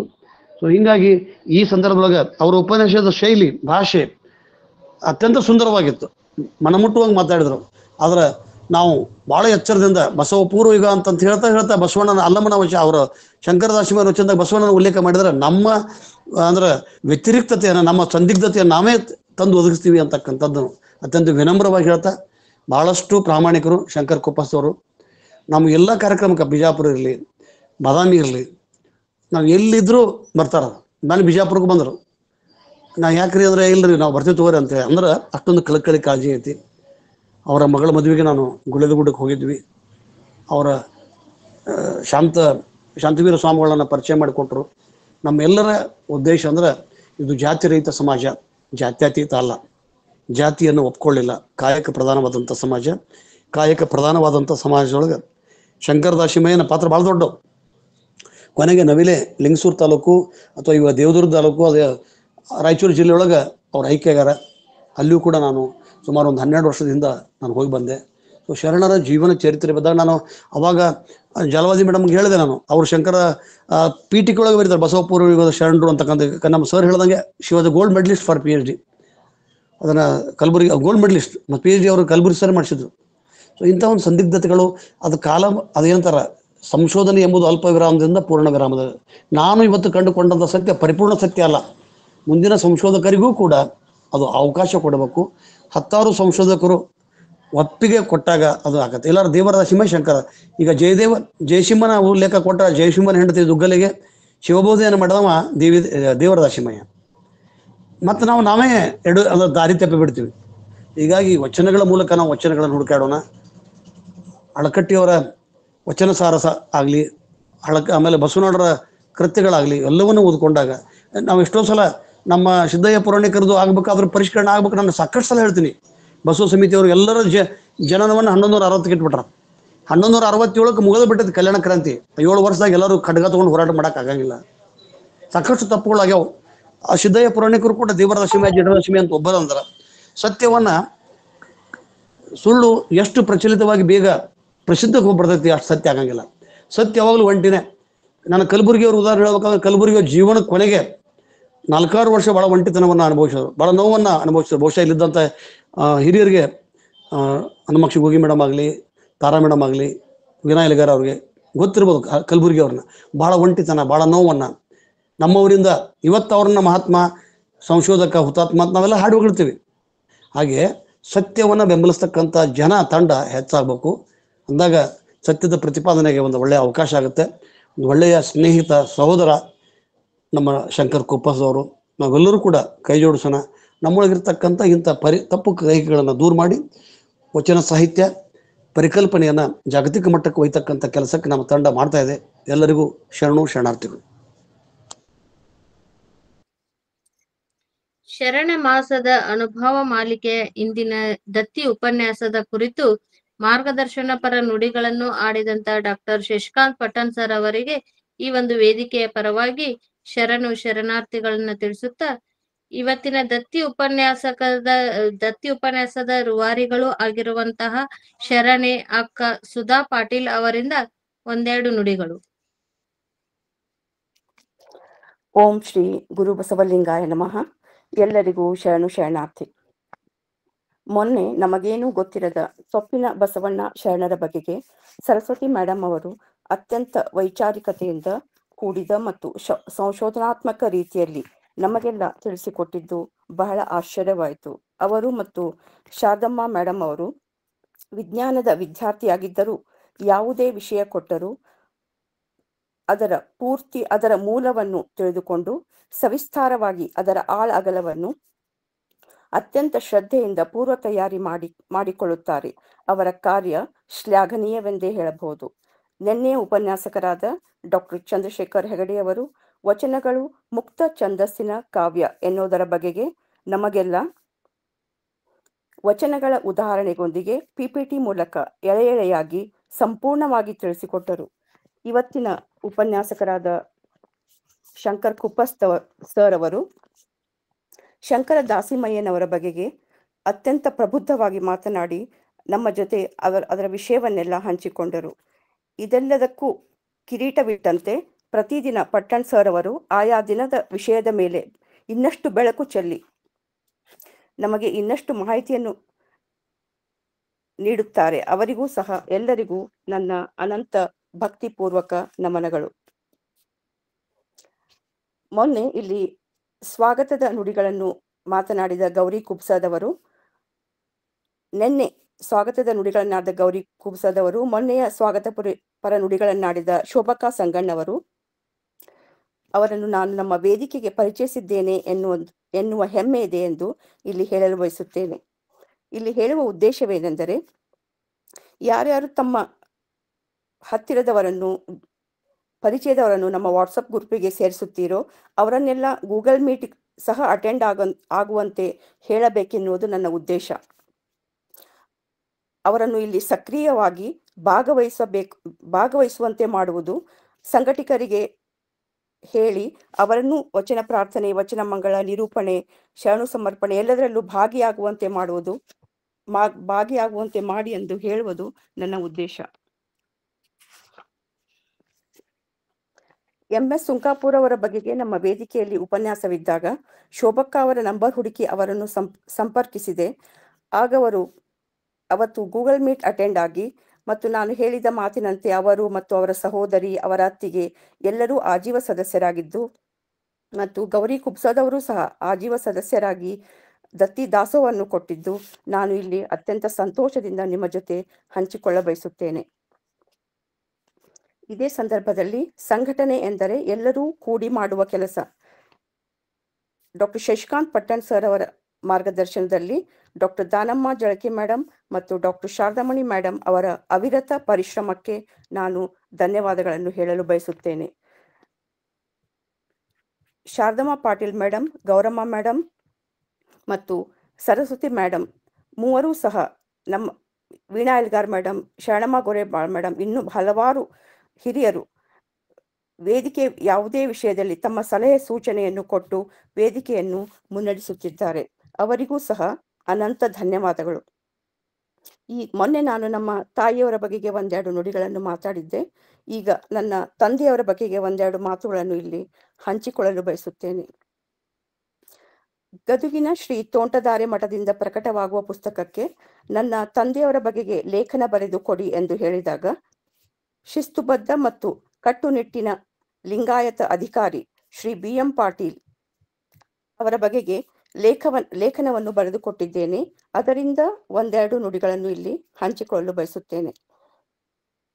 ಇಲ್ಲಿಯೂ ನಮ್ಮ ವೇದಿಕೆಯಲ್ಲಿಯೂ ಸಹ ಎಲ್ಲರ ತಂದೆಯವರ ಬಗೆಗೆ ಲೇಖನ ಬರೆಯಲು ಕೊಟ್ಟು ಪುಸ್ತಕ ಪ್ರಕಟಣೆ ಮಾಡಲು ಈ ಮೂಲಕ ಪಟ್ಟಣ್ ಸರ್ ಅವರಲ್ಲಿ ವಿನಂತಿಸಿಕೊಳ್ಳುತ್ತೇನೆ. ನನ್ನ ತಂದೆಯವರು ತಮ್ಮ ಪುಸ್ತಕದಲ್ಲಿ ಮಲ್ಲಸಮುದ್ರದ ಊರಿನ ವಿವರಣೆಯನ್ನು 2 ಪುಟಗಳಷ್ಟು ಬಹಳ ಅದ್ಭುತವಾಗಿ ಬರೆದಿದ್ದಾರೆ.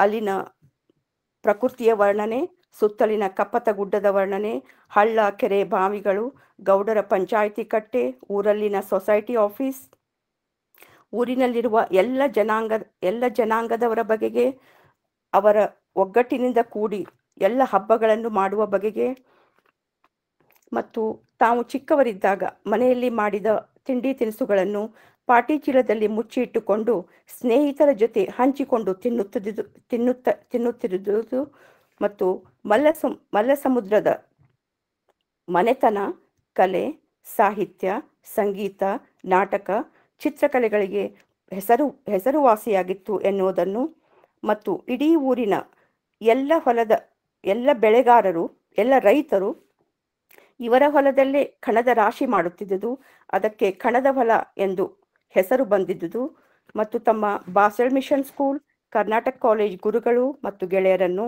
ತಮ್ಮ ಶೈಕ್ಷಣಿಕ ಪ್ರವಾಸ, ಆಫೀಸ್, ಟ್ರೈನಿಂಗ್, ಸೆಮಿನಾರ್, ಕಾನ್ಫರೆನ್ಸ್ಗಳು, APMCಯಲ್ಲಿ ಮಾಡಿದ ಮಹತ್ತರವಾದ ಬದಲಾವಣೆಗಳನ್ನು, ಇನ್ನೂ ಹಲವಾರು ವಿಷಯಗಳನ್ನು ಮತ್ತು ನಿವೃತ್ತಿಯ ನಂತರ ಕೇರಳ ಸ್ಟೇಟ್ ವೇರ್ಹೌಸ್ ಬೋರ್ಡ್ನಲ್ಲಿ ಡೈರೆಕ್ಟರ್ ಆಗಿದ್ದು, ಹೀಗೆ ಎಲ್ಲವನ್ನೂ ಬರೆದಿದ್ದಾರೆ.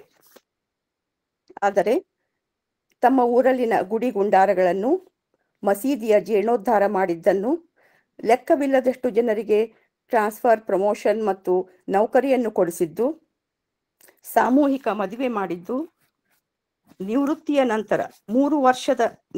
3 ವರ್ಷದ ನಂತರ ಮನೆ ಕಟ್ಟಿಸಿದ್ದು, ಆಫೀಸರ್ ಇದ್ದಾಗಲೇ ಪ್ರಾವಿಡೆಂಟ್ ಫಂಡ್ ಮೇಲೆ ಲೋನ್ ತೆಗೆದುಕೊಂಡು ಹೆಣ್ಣು ಮಕ್ಕಳ ಮದುವೆ ಮಾಡಿದ್ದು, 33 ವರ್ಷದಲ್ಲಿ ಎಂದು APMCಯಿಂದ ಸಾಮಾನು ತಂದಿಲ್ಲ ಎನ್ನುವುದನ್ನು ಯಾವುದನ್ನು ಅವರು ಉಲ್ಲೇಖಿಸಿಲ್ಲ. ಈ ಕಾಲದಲ್ಲಿ ಇದನ್ನು ಹೇಳಿದರೆ ಯಾರೂ ನಂಬೋದಿಲ್ಲ. ಆದರೂ ನಾನು ನಿಮ್ಮ ಜೊತೆಗೆ ಇದೆಲ್ಲ ಹಂಚಿಕೊಳ್ಳಬೇಕೆನಿಸಿತು. ತಮ್ಮ ದಾಸೋಹ ತತ್ವದಲ್ಲೇ ತಮ್ಮ ಜೀವನವನ್ನು ಮುಗಿಸಿದ ನನ್ನ ತಂದೆ ತಾಯಿಯ ನಾನು ಹೆಮ್ಮೆಯ ಮಗಳು ಎಂದು ಹೇಳುತ್ತಾ ಇಲ್ಲಿಗೆ ನನ್ನ ಮಾತನ್ನು ಮುಗಿಸುತ್ತೇನೆ. ಇದನ್ನು ಇಲ್ಲಿ ನಿಮ್ಮ ಮುಂದೆ ಹಂಚಿಕೊಳ್ಳುವ ಅವಕಾಶ ಕಲ್ಪಿಸಿದ ಅಕ್ಕನ ಅರಿವು ವೇದಿಕೆಗೆ ಮತ್ತು ಅಧ್ಯಕ್ಷರಾದ ಡಾಕ್ಟರ್ ಶಶಿಕಾಂತ್ ಪಟ್ಟಣ್ ಸರ್ ಅವರಿಗೆ ಅನಂತ ಭಕ್ತಿಪೂರ್ವಕ ನಮನಗಳು. ಎಲ್ಲರಿಗೂ ಶರಣಾರ್ಥಿ. ಪ್ರತಿಯೊಬ್ಬರಿಗೂ ಅವರ ತಂದೆ ತಾಯಿಗಳೇ ಸರ್ವಸ್ವ ಆಗಿರ್ತಾರೆ. ಅಂತಹ ಒಂದು ಅಭೂತಪೂರ್ವ ಜೀವನವನ್ನ ಕಳೆದಿರುವಂತಹ ತಮ್ಮ ತಂದೆ ತಾಯಿಗಳ ಬಗ್ಗೆ ಅತ್ಯಂತ ಭಾವನಾತ್ಮಕವಾಗಿ ವಿಷಯಗಳನ್ನ ತಿಳಿಸಿದಂತಹ ಸುಧಾ ಅಕ್ಕ ಪಾಟೀಲ್ ಅವರಿಗೆ ಈ ವೇದಿಕೆಯ ಪರವಾಗಿ ತುಂಬು ಹೃದಯದ ಧನ್ಯವಾದಗಳು. ಈಗ ಕಾರ್ಯಕ್ರಮದ ಕೊನೆಯ ಘಟ್ಟ ಶರಣು ಸಮರ್ಪಣೆ. ಶರಣೆ ಅಕ್ಕ ಮಹಾದೇವಿ ತೆಗ್ಗಿ ಅವರಿಂದ. ಒಂದ್ ನಿಮಿಷ, ನಾನು ಹ್ಯಾಂಡ್ ರೈಸ್ ಮಾಡಿದ್ದೆ. ಮಾತಾಡಿ ಸರ್, ಮಾದೇವಪ್ಪ ಸರ್ ಮಾತಾಡಿ. ಕೇಳಿಸುತ್ತಲ್ಲ? ಹಾ ಕೇಳಿಸುತ್ತೆ ಸರ್. ಶಂಕರ ಆಯ್ತು. ಶಂಕರ ದಾಸಿಮಯ್ಯನವರ ವಿಚಾರವಾಗಿ ಇವತ್ತು ಉಪನ್ಯಾಸವನ್ನ ತುಂಬಾ ಸೊಗಸಾಗಿ ಮಾಡಿದ್ರು. ಅನೇಕ ಮಾಹಿತಿಗಳನ್ನ ಕೊಡ್ತಾ ಬಂದ್ರು. ಎಲ್ಲದೂ ಕೂಡ ಮೆಚ್ಚಿಕೊಳ್ಳುವಂತ ವಿಚಾರ. ಆ ಕಾಲ ನಿರ್ಣಯದ ಬಗ್ಗೆ ತುಂಬಾ ಗೊಂದಲ ಇರುವಂತದ್ದು ಕಂಡಾಗ ನಾನು ಒಂದು ಪುಸ್ತಕವನ್ನ 1951ರಲ್ಲಿ ಪಿ ಜಿ ಅಳಕಟ್ಟಿ ಅವರು ಪ್ರಕಟಣೆ ಮಾಡಿರುವಂತ ಪುಸ್ತಕ ಇದು. ಶಿವಶರಣರ ಚರಿತ್ರೆಗಳು ಅಂತ ಹೇಳಿ ಭಾಗ 1, 2, 3, ನನ್ನ ಹತ್ರ 3 ಇದೆ, 1, 2 ಯಾರೋ ಬೇರೆಯವ್ರಿಗೆ ಕೊಟ್ಟಿದ್ದೆ. ಆ 3ರಲ್ಲಿ ಶಂಕರ ದಾಸಿಮಯ್ಯ ಅವರ ವಿಚಾರವಾಗಿ 24 ಪುಟಗಳ ವಿವರಣೆಯನ್ನ ಕೊಡ್ತಾ ಹೋಗ್ತಾರೆ. 24 ಪುಟಗಳಲ್ಲಿ ಈಗ ಮಾನ್ಯ ಉಪನ್ಯಾಸಕರು ಹೇಳಿದಂತೆ ಎಲ್ಲ ಮಾಹಿತಿಗಳನ್ನು ಕೂಡ ಅಲ್ಲಿ ನೋಡ್ತಾ ಹೋಗ್ಬಹುದು. ಮತ್ತು ತವನಿಧಿ ಆ ವಿಚಾರ, ಮತ್ತು ಐಕ್ಯ ಆಗಿದ್ದಂತ ವಿಚಾರ, ಬರಿಗಾಲಲ್ಲಿ ಹೋಗಿ ಪೂಜೆಯನ್ನು ಮಾಡ್ಕೊಂಡು ಬರ್ತಿದ್ದಂತ ವಿಚಾರ ಎಲ್ಲ ಆದ್ಮೇಲೆ ಒಂದು ಕಾಲ ನಿರ್ಣಯದ ವಿಚಾರವಾಗಿ ಬಂದಂತ ಒಂದು, ಯಾಕೆಂದ್ರೆ ಪಟ್ಟಣ್ಣವರು ಅದನ್ನ ತುಂಬಾ ಸರಿ ಅದನ್ನ ಹೈಲೈಟ್ ಮಾಡ್ತಾ ಹೋಗ್ತಾರೆ. ಇಲ್ಲಿ ಏನು ಬಸವಣ್ಣನ ಪೂರ್ವದ ವಚನಕಾರರೆಲ್ಲರೂ ಕೂಡ ಶಂಕರ ಅನ್ನುವಂತ ಪರ್ಯಾಯ ನಾಮವನ್ನ ನಾವು ನೋಡ್ತಾ ಹೋಗ್ತಾರೆ. 2-3 ಜನ ಶಂಕರ ದಾಸಿಮಯ್ಯ, ದೇವರ ದಾಸಿಮಯ್ಯ, ಜೇಡರ ದಾಸಿಮಯ್ಯ, ಈ ತರ ಹೆಸರುಗಳನ್ನ ನಾವು ನೋಡ್ತಾ ಹೋಗ್ತೇವೆ. ಜೊತೆಗೆ ಇದು ಅದ್ವೈತದ ಪ್ರಭಾವ ಅಥವಾ ಶಂಕರರ ಪ್ರಭಾವದಿಂದ ಈ ರೀತಿಯಾದ ಜನ ಇದ್ದಂಥವರು ಹಿರಿಯ ಸಮಕಾಲೀನರು ಮತಾಂತರ ಅಥವಾ ಲಿಂಗಾಯತ ಧರ್ಮವನ್ನ ಅಥವಾ ಬಸವ ಧರ್ಮವನ್ನು ಒಪ್ಕೊಂಡು ಬಂದಿರುವಂತಹದ್ದು ಆಗಿರಬಹುದು ಅನ್ನುವಂತ ಅನುಮಾನಗಳನ್ನು ಕೂಡ ವ್ಯಕ್ತಪಡಿಸ್ತಾರೆ. ಹಿರಿಯ ಸಮಕಾಲೀನರು ಅನ್ನುವಂತ ಮಾತುಗಳಿಗೆ ಹೆಚ್ಚು ಮಹತ್ವ ಬರ್ತದೆ ಅನ್ನೋದಕ್ಕೆ ಒಂದು ಪ್ಯಾರ ಇದೆ. ಆ ಪುಸ್ತಕದ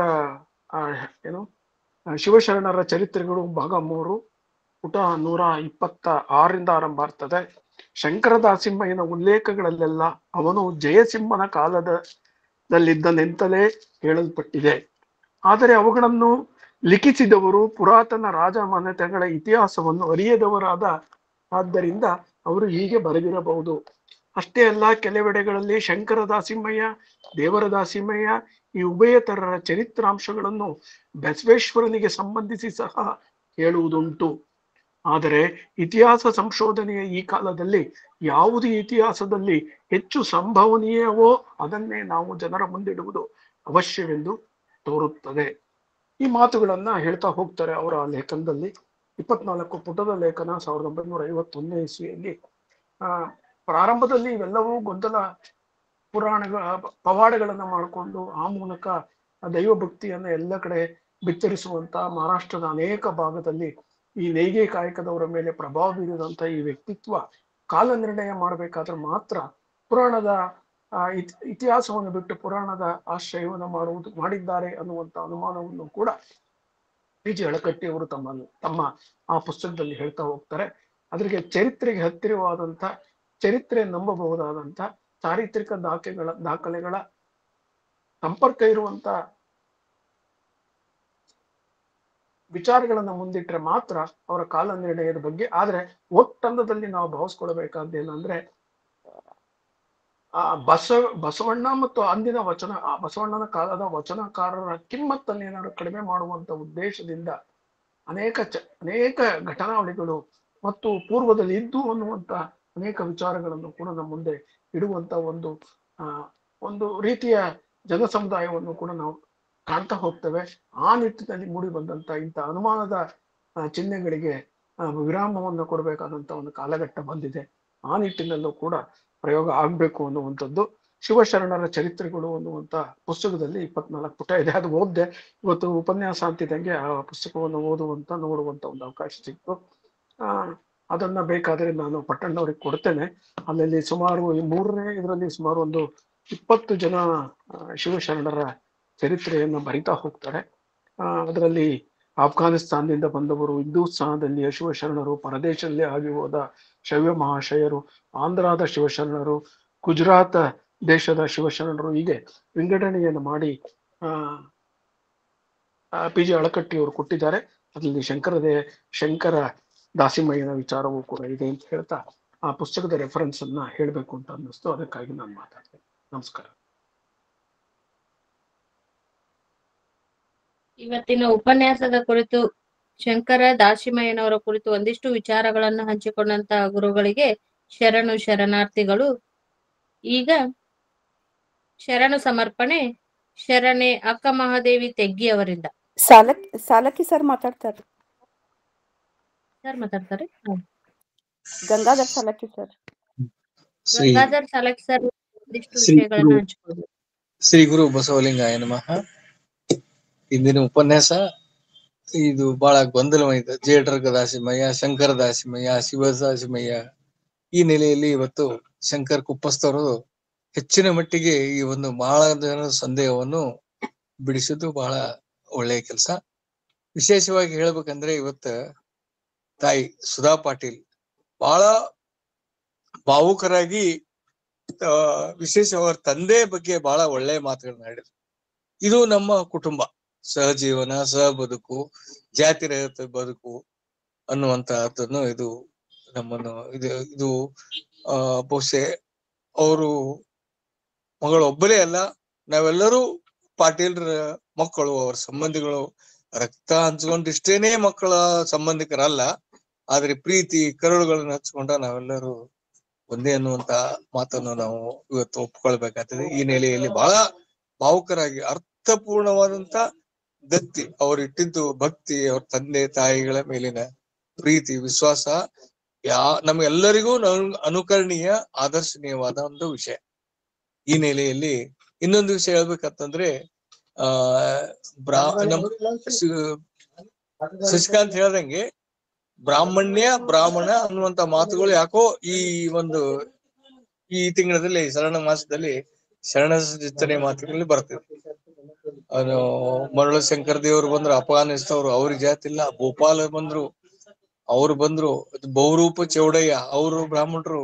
ಇವತ್ತ ಶಂಕರ ದೇಶಪಾಂಡೆ ಅವರುನು ಅವರಾಗಿ ಹೆಚ್ಚು ಕಡೆಗೆ ಬಂದು, ಹೀಗಾಗಿ ಜಾತಿ ರಹಿತ, ಜಾತ್ಯತೀತ ಅಲ್ಲ, ಜಾತಿ ರಹಿತ ಒಂದು ನಮ್ಮ ಪಡೆಯ ನಮ್ಮ ಸಂಘಟನೆ ಅನ್ನುವ ಶ್ರೀ ಶಶಿಕಾಂತ್ ಪಟ್ಟಣ ಅವರ ಮಾತನ್ನು ನಾನು ಸಂಪೂರ್ಣವಾಗಿ ಎಂಡಾರ್ಸ್ ಮಾಡ್ತೇನೆ. ಮತ್ತೊಮ್ಮೆ ಬಹಳ ಒಳ್ಳೆಯ ಮಾತು. ಇನ್ನೊಂದು ವಿಷಯ, ಅವರ ಹೆಂಡತಿ ದುಗ್ಗಳೆ ಅವರು ದಾಸಯ್ಯ ಪ್ರಿಯ ರಾಮನಾಥ ಅಂತ ಒಂದ್ ಕೆಲವು ವಚನಗಳು ಬರೆದಾರ. ಬಸವಣ್ಣ ಭಕ್ತರು ಇದ್ರ ಬಗ್ಗೆನೇ ಸ್ವಲ್ಪ ಕೆಲವೇ ವಚನಗಳದ. ಬಹುಶಃ ಅದ್ರ ಬಗ್ಗೆನೂ ಹೇಳ್ಬೋದಾಗಿತ್ತನೋ ಶಂಕರ್ ಕುಪ್ಪಸ್ತವರು.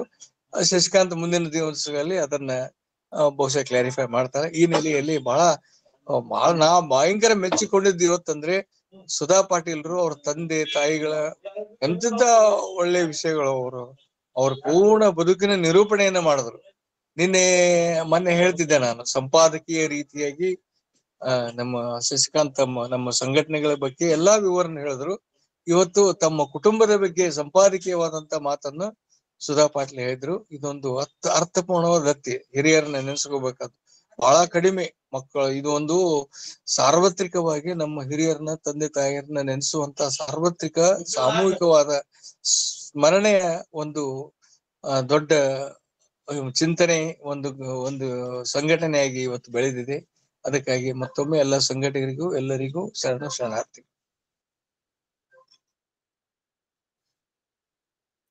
ಗಂಗಾಧರ್ ಸರ್ ಅವರಿಗೆ ವೇದಿಕೆಯ ಪರವಾಗಿ ಶರಣಾರ್ಥಿಗಳನ್ನ ತಿಳಿಸುತ್ತಾ, ಈಗ ಸಂವಾದದಲ್ಲಿ ಮತ್ತೆ ಯಾರಾದ್ರೂ ಮಾತಾಡ್ತಿದ್ರೆ ಸ್ವಲ್ಪ ಹ್ಯಾಂಡ್ ರೈಸ್ ಮಾಡ್ಬೇಕು. ಶಾರದಮ್ಮ ಮೇಡಮ್ ಮಾತಾಡ್ತೀರಿ? ಶಾರದಮ್ಮ ಮೇಡಮ್. ಓಂ ಶ್ರೀ ಗುರು ಬಸವಲಿಂಗಾಯ ನಮಃ.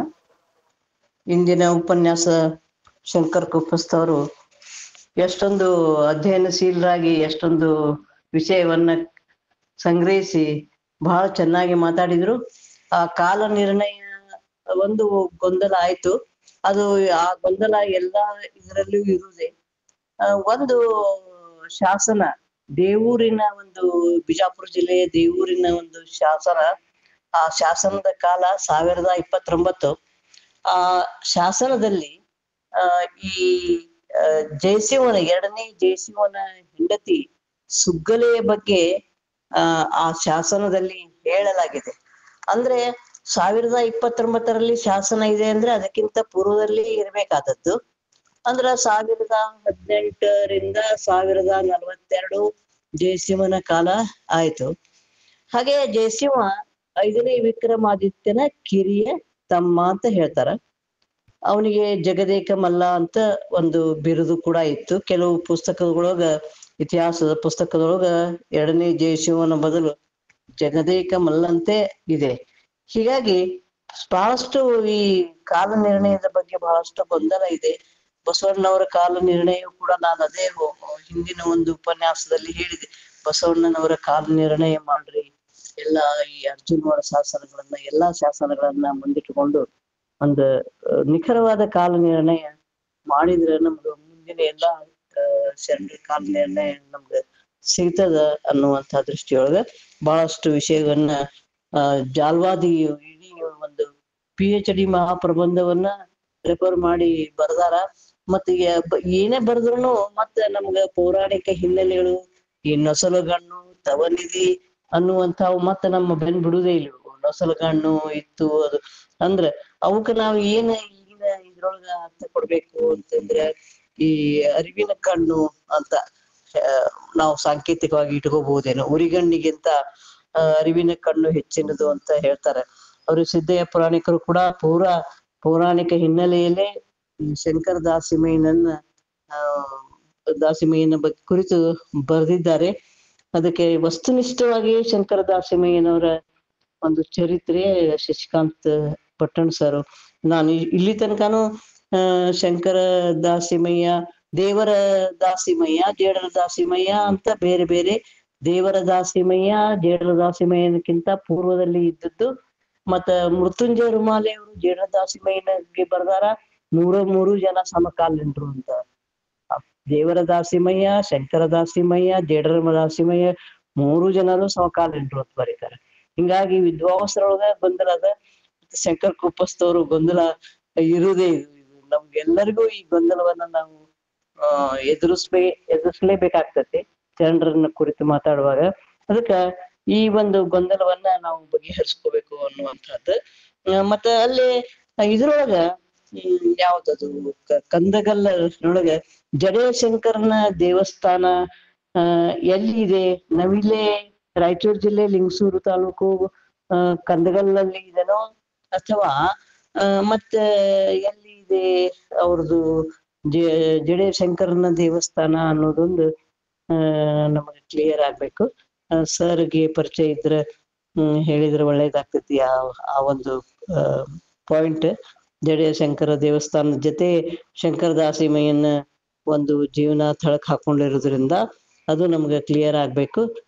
ಮತ್ತೆ ಬಹಳಷ್ಟು ಚೆನ್ನಾಗಿ ಉಪನ್ಯಾಸ ಕೊಟ್ಟರು ಶಂಕರ್ ಕುಪ್ಪಸ್ತರು. ಯಾವುದೇ ವಿಷಯ ಕೊಟ್ಟರು ಬಹಳ ಸೀರಿಯಸ್ ಆಗಿ ತಗೊಂಡು ಮಾಡ್ತಾರ. ಒಳ್ಳೆ ಉಪನ್ಯಾಸ ಇವತ್ತಿಂದು ಅಂತ ಹೇಳ್ತಾ ಎಲ್ಲರಿಗೂ ಶರಣಾರ್ಥಿಗಳು. ಹಾಗೆ ಇವತ್ತು ಸುಧಾ ಪಾಟೀಲ್ ಅವರು ತಮ್ಮ ತಂದೆಯ ಬಗ್ಗೆನೂ ಕೂಡ ಹೇಳಿದ್ರು. ತಂದೆಯನ್ನ ಪ್ರತಿದಿನ ಸ್ಮರಿಸೋದು, ಮತ್ತೆ ಅವರು ಕೊಡುಗೈ ದಾನಿಗಳಾಗಿದ್ರು. ಆಮೇಲೆ ಎಲ್ಲರಿಗೂ ಸಹಾಯ ಹಸ್ತ ಚಾಚ್ತಿದ್ರು. ಬಡವರನ್ನಂತೂ ಬಹಳ ಪ್ರೀತಿಸ್ತಿದ್ರು. ಇಂಥ ಒಬ್ಬ ಉದಾರ ಶರಣ ಜೀವಿ ಬಗ್ಗೆ ಶರಣ ಮಾಸದಲ್ಲಿ ಅರ್ಥಪೂರ್ಣವಾಗಿ ಅವರ ಬಗ್ಗೆ ಎಲ್ಲಾ ಉಪನ್ಯಾಸಗಳು ನಡೆದು ಅಂತ ಹೇಳ್ತಾ ಎಲ್ಲರಿಗೂ ಶರಣಾರ್ಥಿಗಳು.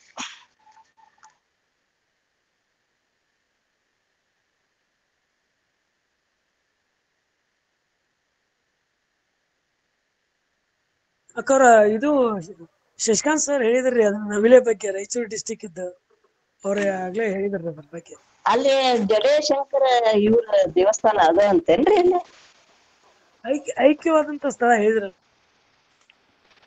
ಅಲ್ಲಿ ಇವರು ಚರಿತಾಮೃತದೊಳಗ ಸಿದ್ದಯ್ಯ ಪುರಾಣಿಕರು ಇಂಡೈರೆಕ್ಟ್ ಆಗಿ ಜಡೇಶಂಕರ ದೇವಸ್ಥಾನ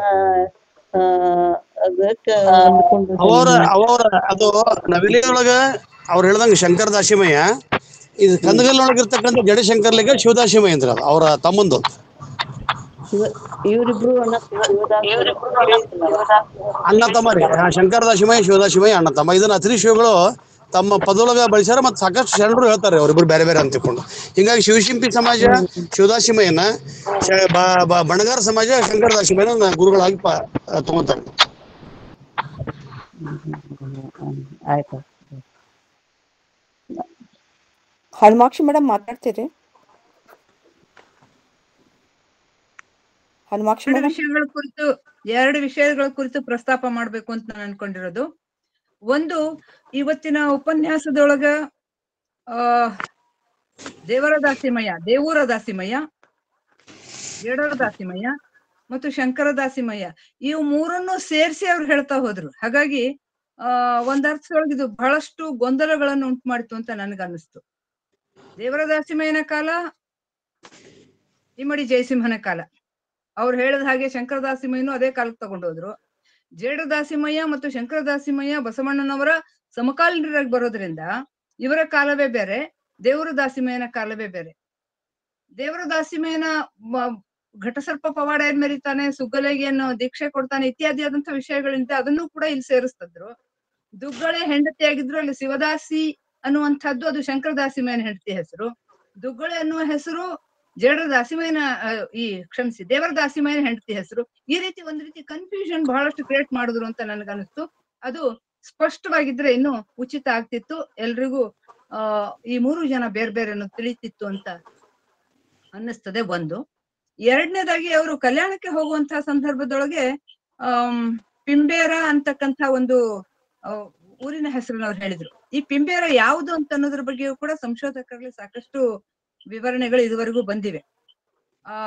ಕೃಷ್ಣಾ ನದಿಯಿಂದ ಹಿಡ್ಕೊಂಡು ಕಲ್ಯಾಣದವರೆಗೂ ಹೋಗ್ತಕ್ಕಂಥ ಈ ಸಂದರ್ಭದೊಳಗೆ ಸುಪ್ರಸಿದ್ಧವಾದಂತಹ 4 ಮಲ್ಲಯ್ಯನ ಈ ಮೈಲಾರನ ಊರುಗಳು ಬರ್ತವೆ. ಅದು ಮಂಗಸೂಳಿ ಮಲ್ಲಯ್ಯ ಅಂತ ಆಗ್ಬಹುದು, ಅಥವಾ ನಮ್ಮ ಯಾದಗಿರಿಯ ಹತ್ತಿರ ಇರ್ತಕ್ಕಂಥ ಮೈಲಾಪುರ ಆಗ್ಬಹುದು, ಮೈಲಾಪುರದ ಮಲ್ಲಯ್ಯ ಆಗ್ಬಹುದು. ಹಾಗೇನೆ ಇನ್ನೊಂದು ಈ ದೇವರ ಹಿಪ್ಪರಿಗೆಯ ಮಲ್ಲಯ್ಯ ಅನ್ನುವಂಥದ್ದು. ಇವ ಎಲ್ಲವುಗಳನ್ನ ಹೊರತುಪಡಿಸಿ ಇತ್ತೀಚೆಗೆ ಶಾಸನೋಕ್ತವಾಗಿ ಬಂದಿರುವ ಹಾಗೆ ಪೆಂಬೇರ ಅಂತಂದ್ರೆ ಭಾಲ್ಕಿ ತಾಲೂಕಿನಲ್ಲಿ ಇವತ್ತಿರ್ತಕ್ಕಂತಹ ಭೂತಪುರ ಅಥವಾ ಪ್ರೇಮಪುರ ಅಂತ ಕರೀತಾರೆ. ಆ ಭೂತ ಮೈಲಾರ ಅಂತ ಕರೆಯತಕ್ಕಂಥ ಈ ಊರೇ ಮೂಲತಃ ಪೆಂಬೇರ ಆಗಿತ್ತು ಅಂತ ಅನ್ನೋದನ್ನು ಕೂಡ ಈಗಾಗ್ಲೇನೆ ವಿದ್ವಾಂಸರು ಅದನ್ನು ಒಪ್ಕೊಂಡಿದ್ದಾರೆ. ಹಾಗಾಗಿ ಪೆಂಬೇರ ಅಂತ ಬಂದಾಗ ಅದು ಭೂತ ಮೈಲಾರ ಭಾಲ್ಕಿ ತಾಲೂಕಿಂದು ಅನ್ನೋದನ್ನ ಎಲ್ರೂ ಗಮನಿಸ್ಬೇಕು ಅಷ್ಟೇ. ಅವಕಾಶಕ್ಕಾಗಿ ಧನ್ಯವಾದಗಳು. ಶರಣಾರ್ಥಿಗಳು.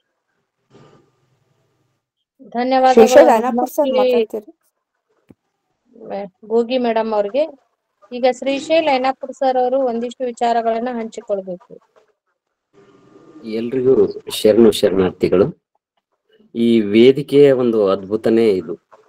ಎಲ್ರಿಗೂ ಮುಕ್ತವಾಗಿ ತಮ್ಮ ಅಭಿಪ್ರಾಯವನ್ನು ಹಂಚಿಕೊಳ್ಳಿಕ್ಕೆ ಅವಕಾಶ ಮಾಡಿಕೊಡ್ತಾ ಇದೆ. ಇಲ್ಲಿ ಹೆತ್ತ ಒಡಲಿನ ಹೆಸರಿನಲ್ಲಿ ದತ್ತಿ ದಾಸೋಹವನ್ನು ಏರ್ಪಡಿಸಿ ಅವರಿಗೆ ಈ ಮೂಲಕ ನುಡಿ ನಮನಗಳನ್ನ ಸಲ್ಲಿಸೋದು ಬಹಳ ಒಂದು ಭಾಗ್ಯ ಅನಿಸ್ತದೆ. ಇಲ್ಲಿ ನೋಡಿದ್ರೆ ಸತ್ಸಂಪ್ರದಾಯದ ಸುಖಿ ಕುಟುಂಬದಿಂದ ಬಂದಂತವರು ಸುಧಾ ಮೇಡಮ್ ಅವರು. ಅವರ ಭಾವನಾತ್ಮಕ ಮಾತುಗಳಲ್ಲಿ ಪ್ರತಿಯೊಬ್ಬರ ತಂದೆ ತಾಯಿಗಳ ಋಣ ತೀರಿಸಲಾಗದೆ ಧನ್ಯತಾ ಭಾವವನ್ನ ವ್ಯಕ್ತಪಡಿಸಿ ಎಲ್ಲರ ಕಣ್ಣಂಚಿನಲ್ಲಿ ಕಣ್ಣೀರು ತುಂಬುವಂತೆ ಇವತ್ತಿನ ದಿವಸ ಆಯಿತು. ಅವರ ಕುಟುಂಬದ ಒಳ್ಳೊಳ್ಳೆ ಚಟುವಟಿಕೆಯಲ್ಲಿ ಅವರ ಅಪ್ಯಾಯಮಾನವಾದಂತಹ ಸಾಹಿತ್ಯ ಆಸಕ್ತಿಯಿಂದ ಸುಧಾ ಮೇಡಮ್ ಅವರು ಸಾಹಿತಿಗಳಾಗಿದ್ದಾರೆ. ಮತ್ತೆ ಅವಿರತವಾದ ಅವರ ಪ್ರಯತ್ನ, ಅವರ ಲೇಖನಿ ಅವಾಗವಾಗ ಶಬ್ದ ಮಾಡ್ತಾನೆ ಇರುತ್ತೆ. ಅದನ್ನು ನಾವು ದಿನಾಲೂ ಈ ವೇದಿಕೆ ಮೂಲಕ ನೋಡ್ತಾ ಇರ್ತೀವಿ. ಶಂಕರ್ ಕುಪ್ಪತ್ ಸರ್ ಅವರು ಒಂದು ಶಂಕರ ದಾಸಿಮಯ್ಯನವರ ಬಗ್ಗೆ ಇವತ್ತು ಉಪನ್ಯಾಸ ನೆರವೇರಿಸಿಕೊಟ್ಟಿದ್ದಾರೆ. ಅವರಿಗೂ ಶರಣಾರ್ಥಿಗಳು. ಅವಕಾಶಕ್ಕಾಗಿ ಧನ್ಯವಾದಗಳು. ಎಲ್ರಿಗೂ ಶರಣಾರ್ಥಿ.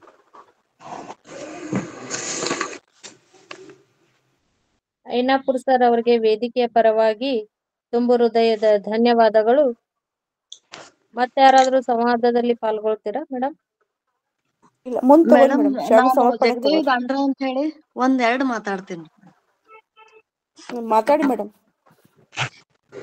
ಎಲ್ಲರಿಗೂ ಭಕ್ತಿಪೂರ್ವಕ ಶರಣಾರ್ಥಿಗಳು. ಇಂಥ ಒಂದು ವೇದಿಕೆಗೆ ಮಾತಾಡೋದಂದ್ರೆ ಭಯ ಜಾಸ್ತಿ, ನನಗೆ ಭಕ್ತಿ ಕಡಿಮೆ ಹೀಗ ಅನಿಸ್ತಾ ಇದೆ. ನಾನು US ನಲ್ಲಿ ಇದ್ದೇನೆ ಈಗ ಸದ್ಯ. ಸ್ವಲ್ಪ ಟೈಮ್ ಆ ಕಡೆ ಈ ಕಡೆ ಆಗತ್ತೆ. ನಾನು ಜಾಯಿನ್ ಆಗ್ತಾ ಇರ್ತೀನಿ ಆದಷ್ಟು ಪ್ರಯತ್ನ ಮಾಡಿ. ಆಮೇಲೆ ಒಂದೆರಡು ವಿಷಯ ನಾನು ಹೇಳ್ಬೇಕಂತಂದ್ರೆ, ಒಟ್ಟಾರೆ ಈ ವೇದಿಕೆ ಅಂದ್ರ ಒಂದು ಅನುಭವ ಮಂಟಪವಿದ್ದ ಹಾಗೆ. ಎಲ್ಲ ವಿಷಯಗಳನ್ನು ತಿಳಿದುಕೊಳ್ಳುವ ಒಂದು ಇಲ್ಲಿ ಜ್ಞಾನದ ಒಂದು ಭಂಡಾರವೇ ಇದೆ. ನಾವು ಸ್ವಲ್ಪ ಪ್ರಯತ್ನ ಮಾಡಿ ಇಲ್ಲಿಂದ ತಿಳ್ಕೊಳ್ಬೇಕನ್ನೋದು ಒಂದು ವಿಷಯ ರೀ. ಆಮೇಲೆ ನನಗೆ ಪಟ್ಟಣ ಸರ್ ಅಂತಂದ್ರ ಒಂದು ಬಸವಣ್ಣನವರ ರೂಪದಲ್ಲಿ ನೋಡ್ತೀನಿ ನಾನು. ಎಲ್ಲರನ್ನು ಕೂಡಿಸೋದು, ಎಲ್ಲರಿಗೆ ಏನಾದ್ರೂ ಹೇಳುವುದು, ಕೇಳುವುದು, ಇವೆಲ್ಲ. ನಾನಂತೂ ನನಗ್ ಮಾತು ಬರಲ್ಲ, ಆದ್ರೂ ನನಗ ದಿನ ಅನಿಸುತ್ತೆ ನಾನು ಒಂದ್ ದಿವ್ಸ ಆದ್ರೂ ಮಾತಾಡ್ಬೇಕು ಅಂತ. ಅದಕ್ಕ ಇನ್ನೊಂದು ಬಹಳ ಮುಖ್ಯವಾದ ವಿಷಯ ಅಂದ್ರೆ, ನನಗ್ ಸುಧಾ ಮೇಡಮ್ ಅಕ್ಕ ಅಂತ ಅನ್ಬೇಕು ಅನ್ಸುತ್ತೆ. ಅವರ ಒಂದು ಇಂಥ ತಂದೆ ತಾಯಿಯನ್ನ ಪಡೆದಂತ ಅವರ ಮಗಳೇನ ಧನ್ಯಳು ಅಂತ ಹೇಳಿ ಇದು ಒಂದು ಮಾತು ನನಗ್ ಬಹಳ ಹೆಮ್ಮೆಯಿಂದ ಇದು ಹೇಳ್ಬೇಕಾದಂತ ಒಂದು ವಿಷಯ. ಆಮೇಲೆ ಇನ್ನೊಂದು ವಿಷಯ, ಈ ವೇದಿಕೆನೆ ಬಹಳ ಒಂದು ಜೀವನನೇ ಒಂದು ಪರಿವರ್ತನೆ ಮಾಡುವಂತ ವೇದಿಕೆ ಅದ. ಇದ್ರಲ್ಲಿ ಹೋಗ್ತಾ ಇದ್ದಂಗ್ ಒಂದೇನೋ ದೊಡ್ಡ ಬಹಳ ನನಗೂ ಒಂದು ಭಾವನೆಯಲ್ಲಿ ಬಹಳ ಇದು ಬರುತ್ತೆ. ಅದಕ್ಕೆ ನಾನು ಎಲ್ಲರಿಗೂ ಭಕ್ತಿಪೂರ್ವಕ ಧನ್ಯವಾದಗಳು ಮತ್ತು ಅವಕಾಶ ಕೊಟ್ಟಿರುವ ಎಲ್ಲರಿಗೂ ಶರಣಾರ್ಥಿಗಳನ್ನು ಹೇಳಿ 2 ಮಾತುಗಳನ್ನು ಮುಗಿಸ್. ಧನ್ಯವಾದಗಳು ಮೇಡಮ್. ಈಗ ಕಾರ್ಯಕ್ರಮದ ಕೊನೆಯ ಘಟ್ಟ ಶರಣು ಸಮರ್ಪಣೆ. ಶರಣೆ ಅಕ್ಕ ಮಹಾದೇವಿ ತೆಗ್ಗಿ ಅವರಿಂದ. ಓಂ ಶ್ರೀ ಗುರು ಬಸವಲಿಂಗಾಯ ನಮಃ. ವಚನ ಅಧ್ಯಯನ ವೇದಿಕೆ, ಬಸವಾದಿ ಶರಣರ ಚಿಂತನ ಕೂಟ ಹಾಗೂ ಅಕ್ಕನ ಅರಿವು ಸಂಘಟನೆಗಳಿಂದ ಶರಣೆ ಸುಧಾ ಪಾಟೀಲ್ ಅವರ ತಂದೆಯವರಾದ ಲಿಂಗೈಕ್ಯ ಶ್ರೀ BM ಪಾಟೀಲ್ ಮತ್ತು ಅವರ ತಾಯಿಯರಾದ ಲಿಂಗೈಕ್ಯ ಶ್ರೀಮತಿ ಅಕ್ಕ ಮಹಾದೇವಿ ಪಾಟೀಲ್ ಗದಗ್ ಅವರ ಹೆಸರಿನಲ್ಲಿ ವಿಶೇಷ ದತ್ತಿ ಉಪನ್ಯಾಸ ಇಟ್ಟಿರುತ್ತಾರೆ. 326ನೇ ಗೂಗಲ್ ಮೀಟ್ನಲ್ಲಿ ಶರಣ ಮಾಸದ ಅನುಭವ ಮಾಲಿಕೆ ಆಗಿದೆ. ಈ ಮಾಲಿಕೆಯಲ್ಲಿ ಉಪಸ್ಥಿತಿರುವಂತ ಸರ್ವರಿಗೂ ಭಕ್ತಿಯ ಶರಣಾರ್ಥಿಗಳು. ವಚನ ಪ್ರಾರ್ಥನೆ ಮಾಡಿರುವ, ಅತ್ಯಂತ ಸುಶ್ರಾವವಾಗಿ ಭಕ್ತಿಯಿಂದ ಪ್ರಾರ್ಥನೆ ಮಾಡಿರುವ ಡಾಕ್ಟರ್ ಸುಗುಣ ಮಲ್ಲೇಶ್ ಅವರಿಗೂ ಸಹ ಭಕ್ತಿಯ ಶರಣಾರ್ಥಿಗಳು. ಸ್ವಾಗತ, ಪರಿಚಯ, ಪ್ರಾಸ್ತಾವಿಕ ಮಾಡಿರುವಂತ ಶರಣೆ ಸ್ಮಿತಾ ಪಾವಟೆ ಅವರಿಗೆ ಅತ್ಯಂತ ಭಕ್ತಿಪೂರ್ವಕ ಶರಣಾರ್ಥಿಗಳು. ಇನ್ನು ಈ ವೇದಿಕೆಯ ಕೇಂದ್ರ ಬಿಂದುವಾಗಿರುವಂತ ವಿಶೇಷ ಉಪನ್ಯಾಸ ಮಾಡಿರುವ ಶಂಕರ್ ಕುಪ್ಪಸ್ತ್ ಅವರು ಕಿರಿಯ ತರಬೇತಿ ಅಧಿಕಾರಿ ಶ್ರೀ ಮಾದಾರ್ ಚೆನ್ನಯ್ಯ ಕೈಗಾರಿಕೆ ತರಬೇತಿ ಕೇಂದ್ರ ಶಿರೋಳ್ ಅವರು ಬಹಳ ಚೆನ್ನಾಗಿ ಶಂಕರ ದಾಸಿಮಯ್ಯರ ಕುರಿತು ಅತ್ಯಂತ ಅದ್ಭುತವಾದ ಉಪನ್ಯಾಸವನ್ನ ನೀಡಿದರು. ಅವರ ಎಲ್ಲ ವಿಷಯವನ್ನ ಸವಿಸ್ತಾರವಾಗಿ ತಿಳಿಸಿದರು. ಅವರು ಸೂಜಿ ಕಾಯಕ ಅಂದ್ರೆ ಬಟ್ಟೆ ಹೊಲಿಯುವ ಕಾಯಕವನ್ನ ಇದ್ರು. ಮತ್ತು ಎಲ್ಲ ಶರಣರು, ಮಡಿವಾಳ ಮಾಚದೇವರು, ಅಲ್ಲಂಬ್ರವರು, ಬಸವಣ್ಣನವರು ಎಲ್ಲರೂ ಇವರನ್ನು ಕುರಿತು ತಮ್ಮ ವಚನಗಳಲ್ಲಿ ಮಂಡಿಸಿದ್ದಾರೆ ಅಂತ ಹೇಳಿದರು. ಶಂಕರ ದಾಸಿಮರು ಅನೇಕ ವಚನಕಾರರು ತಮ್ಮ ವಚನಗಳಲ್ಲಿ ದಾಖಲಿಸಿದ್ದಾರೆ. ಶಂಕರ ದಾಸಿಮಯ್ಯ ಮತ್ತು ಶಿವದಾಸಿಮಯ್ಯ ನಮಗ ಹೆಚ್ಚಾಗಿ ಗೊತ್ತಿರ್ಲಿಲ್ಲ. ಈ ಶಂಕರ ದಾಸಿಮಯ್ಯ, ಜೇಡರ ದಾಸಿಮಯ್ಯ, ದೇವರ ದಾಸಿಮಯ್ಯ ಎಲ್ಲ ಬಹಳ ಕನ್ಫ್ಯೂಸ್ ಆಗ್ತಿತ್ತು. ಆದ್ರೆ ಈಗ ಶಂಕರ ದಾಸಿಯ ಬಗ್ಗೆ ಸವಿಸ್ತಾರವಾಗಿ ಹೇಳಿದ್ದಾರೆ. ಅವರಿಗೂ ಸಹ ಭಕ್ತಿಪೂರ್ವಕ ಶರಣಾರ್ಥಿಗಳು. ಅವ್ರ ವಚನ ಹೇಳಿದ್ರು, ಎನ್ನ ಕಾಯಕಕ್ಕೆ ಗುರುವಾದನೂ ಬಸವಣ್ಣನು, ಎನ್ನ ಜೀವಕ್ಕೆ ಲಿಂಗವಾದನಯ್ಯ ಚನ್ನಬಸವಣ್ಣನು, ಎನ್ನ ಪ್ರಾಣಕ್ಕೆ ಪ್ರಸಾದವಾದನಯ್ಯ ಮರುಳ ಶಂಕರ ದೇವನು, ಅವರ ಎನ್ನ ಜ್ಞಾನಕ್ಕೆ ಜಂಗಮದಾಸಯ್ಯನಾದರು ಪ್ರಭುದೇವರು, ಎನ್ನ ಇಂತಿವರ ಕರುಣದಿಂದಾಯ್ತು ಕರುಣದಿಂದಾನು ಬದುಕಿದನಯ್ಯ ನಿಜ ಗುರು ಶಂಕರ ದೇವ. ನೋಡ್ರಿ, ಅವರ ಅಂಕಿತ ನಾಮವೇ ಶಂಕರ ದೇವ ಆಗಿದೆ. ಹೀಗೆ ಅತ್ಯುತ್ತಮವಾಗಿ ಉಪನ್ಯಾಸವನ್ನ ನೀಡಿದ್ದಾರೆ. ಇನ್ನು ಈ ಶಶಿಕಾಂತ್ ಪಟ್ಟಣ್ ಸರ್ ಅವರು ಅತ್ಯಂತ ನಮ್ಮೆಲ್ಲರನ್ನು ಕ್ರಿಯಾಶೀಲನಾಗಿ ಮಾಡಿದ್ದಾರೆ. ಹಾಗೆ ಎಲ್ಲರನ್ನು ಮುನ್ನಡೆಸಿದ್ದಾರೆ. ಅದಕ್ಕೆ ಕಾಯಕ ಯೋಗಿ ಅಂತ ಹೇಳ್ಬೋದು. ಅಪ್ಪಟ ಬಸವಾದಿಗಳು ಮತ್ತು ಮಾರ್ಗದರ್ಶಕರು. ಅವರ ವಚನಗಳು ನಿರರ್ಗಳವಾಗಿ ವಚನಗಳನ್ನು ಹೇಳಿ ಎಲ್ಲವನ್ನು ಸವಿಸ್ತಾರವಾಗಿ ಮಾರ್ಗದರ್ಶನ ಮಾಡುತ್ತಾರೆ. ಅವರ ಮಾರ್ಗದರ್ಶನ ವಿಚಾರಗಳು ಅತ್ಯಂತ ಮೌಲಿಕವಾದದ್ದು ಮತ್ತು ಕಾಯಕ ಪ್ರಧಾನವಾದ ಸಮಾಜ ಅಂತ ತಿಳಿಸಿ ನಮಗೆಲ್ಲ ಹೇಳಿದರು. ಇನ್ನು ಈ ಸುಧಾ ಪಾಟೀಲ್ ಅವರು ತಮ್ಮ ಪ್ರೀತಿಯ ತಂದೆ ತಾಯಿ ಕುರಿತು ದತ್ತಿ ದಾಸೋಹ ಮಾಡಿದ್ದು ನಿಜಕ್ಕೂ ಅತ್ಯಂತ ಔಚಿತ್ಯಪೂರ್ಣವಾದದ್ದು. ಸತ್ಕಾರ ಮಾಡಿದ್ದಾರೆ ಮತ್ತು ಅವರು ಸುಮಾರು 4-5 ದಿವಸಗಳಿಂದ ಅವರ ಉಪನ್ಯಾಸ ಏರ್ಪಡಿಸಿದ್ದಾರೆ. ಅವರಿಗೂ ಸಹ ಭಕ್ತಿಯ ಶರಣಾರ್ಥಿಗಳು. ತಂದೆ ಬಗ್ಗೆ ಅತ್ಯಂತ ಮನದಾಳದ ಮಾತುಗಳನ್ನು ಹೇಳಿ ನಮಗೆಲ್ಲರಿಗೂ ಅವರ ವಿಷಯ ಕುರಿತು ತುಂಬಾ ಚೆನ್ನಾಗಿ ಅರಿವು ಮಾಡಿಕೊಟ್ಟರು. ಹಾಗೆ ಇನ್ನು ಅಚ್ಚುಕಟ್ಟಾಗಿ ಸುಂದರವಾಗಿ ಕಾರ್ಯಕ್ರಮವನ್ನು ನಿರ್ವಹಣೆ ಮಾಡಿದಂತ ಶರಣೆ ದ್ರಾಕ್ಷಾಯಿಣಿ ಮಂಡಿ ಅವರಿಗೂ ಮತ್ತು ಇನ್ನು ಸುಶ್ರಾವಾಗಿ ವಚನ ಮಂಗಳ ಮಾಡಲಿರುವ ಶಾಂತಾ ಲಂಬಿ ಅವರಿಗೂ ಹಾಗೂ ಎಲ್ಲರಿಗೂ ಭಕ್ತಿಯ ಶರಣಾರ್ಥಿಗಳು. ದಾನಮ್ಮ ಜಳಕಿಯವರಿಗೂ, ಗೌರಮ್ಮ ನಾಶಿಯವರಿಗೂ, ಸರಸ್ವತಿ ಪಾಟೀಲ್ ಅವರು, ವೀಣಾ ಎಲ್ಗಾರ್ ಇವರೆಲ್ಲ ಈ ವೇದಿಕೆ ಸಲುವಾಗಿ ತಮ್ಮ ಅತ್ಯಂತ ಶ್ರಮ ವಹಿಸಿ ಈ ವೇದಿಕೆಯನ್ನ ಮುನ್ನಡೆಸುತ್ತಿದ್ದಾರೆ. ಹೀಗೆ ಇನ್ನೂ ಹೆಚ್ಚು ಹೆಚ್ಚು ಈ ವೇದಿಕೆಯು ಪ್ರಗತಿಶೀಲವಾಗಲಿ, ಎಲ್ಲರಿಗೂ ಪ್ರೀತಿ ಪಾತ್ರರಾಗಿದೆ. ಇನ್ನೂ ಹೆಚ್ಚು ಜನರು ಇಲ್ಲಿ ಭಾಗವಹಿಸಲಿ. ನಾನು ಸುಮಾರು ಜನರಿಗೆ 50-12 ಜನರಿಗೆ ಮಾಡಿದ್ದೇನೆ. ಅವರೂ ಸಹ 1-2 ಮಾತ್ರ ಭಾಗವಹಿಸಿದ್ದಾರೆ. ಇನ್ನೂ ಹೆಚ್ಚಿನ ಜನರ ಸಂಖ್ಯೆ ನೋಡ್ರಿ, ಎಷ್ಟೊಂದು ಜನ ಸದಸ್ಯರಿದ್ದಾರೆ, ಆದರೆ ಸೇರಿರುವುದು 100ರೊಳಗೆ ಮಾತ್ರ. ಅದಕ್ಕಾಗಿ ಎಲ್ಲರೂ ಸೇರಬೇಕೆಂದು ನನ್ನ ಕಳಕಳಿಯ ವಿನಂತಿಯಾಗಿದೆ. ಈ ಸಂವಾದದಲ್ಲಿ ಭಾಗವಹಿಸಿದಂತ ಎಲ್ಲ ಶರಣರಿಗೂ, ಆತ್ಮೀಯ ಶರಣ ಬಂಧುಗಳಿಗೆ ಭಕ್ತಿಯ ಶರಣಾರ್ಥಿಗಳು. ಈ ವೇದಿಕೆಗೆ ಅವಕಾಶವನ್ನು ಮಾಡಿಕೊಟ್ಟಂತ ಎಲ್ಲ ಸಂಘಟಕರಿಗೂ ಭಕ್ತಿಯ ಶರಣಾರ್ಥಿಗಳನ್ನು ಸಲ್ಲಿಸಿ ನನ್ನ 2 ಮಾತುಗಳನ್ನು ಅಪ್ಪ ಬಸವಣ್ಣವರ ಪಾದಕ್ಕೆ ಅರ್ಪಿಸುತ್ತೇನೆ. ಎಲ್ಲರಿಗೂ ಶರಣಾರ್ಥಿ. ಇವತ್ತಿನ ಒಂದು ಅನುಭವದ ಮಾಲಿಕೆ ಕುರಿತು ಶರಣ ಸಮರ್ಪಣೆಯನ್ನ ಮಾಡಿದಂತಹ ಶರಣೆ ಅಕ್ಕ ಮಹಾದೇವಿ ತೆಗ್ಗಿಯವರಿಗೆ ವೇದಿಕೆಯ ಪರವಾಗಿ ಶರಣಾರ್ಥಿಗಳನ್ನ ಸಲ್ಲಿಸುತ್ತೇನೆ. ಈಗ ಕಾರ್ಯಕ್ರಮದ ಕೊನೆಯ ಘಟ್ಟ ವಚನ ಮಂಗಳ. ನೆರೆ ಕೆನ್ನೆಗೆ ತರೆಗಲ್ಲಕ್ಕೆ ಶರೀರ ಗೂಡು ಹೋಗದ ಮುನ್ನ, ಹಲ್ಲು ಹೋಗಿ ಬೆನ್ನು ಬಾಗಿ ಅನ್ಯರಿಗೆ ಹಂಗಾಗದ ಮುನ್ನ, ಕಾಲ ಮೇಲೆ ಕೈಯ ನೂರಿ ಕೋಲ ಹಿಡಿಯದ ಮುನ್ನ, ಮುಪ್ಪಿಂದೊಪ್ಪಳಿಯದ ಮುನ್ನ, ಮೃತ್ಯು ಮುಟ್ಟದ ಮುನ್ನ, ಪೂಜಿಸು ಕೂಡಲ ಸಂಗಮ ದೇವನ ಎಂದು ನಾವು ಯಾವಾಗ್ಲೂ ಶರಣರ ತತ್ವಗಳನ್ನ, ಶರಣರ ವಚನ ಮಾಡ್ಕೊಳ್ತಾ ಇರೋಣ ಅಂತ ಹೇಳ್ತಾ, ಈಗ ಕಾರ್ಯಕ್ರಮದ ಕೊನೆಯ ಘಟ್ಟ ವಚನ ಮಂಗಳ ಶರಣೆ ಶಾಂತಾ ಲಂಬಿ ಅವರಿಂದ. ಹೂನ್ರಿ ಮೇಡಮ್. ಓಂ ಶ್ರೀ ಗುರು ಬಸವಲಿಂಗಯ್ಯನ್ಮ. ಎಲ್ಲರಿಗೂ ಶರಣಾರ್ಥಿಗಳು. ನಾ ಈಗ ಹಾಡೋದು ಒಂದು ಹಾಡ, 26 ಮಂದಿ ಶರಣರು ಬರ್ತಾರ್ರಿ. ಶ್ರಾವಣ ಮಾಸ ಐತೆ ಅಂತ ಹೇಳಿ ಇದೊಂದು ಹಾಡ್ಬೇಕಂತೀನಿ. ಈಗ ಹಾಡ್ತೀನ್ರಿ.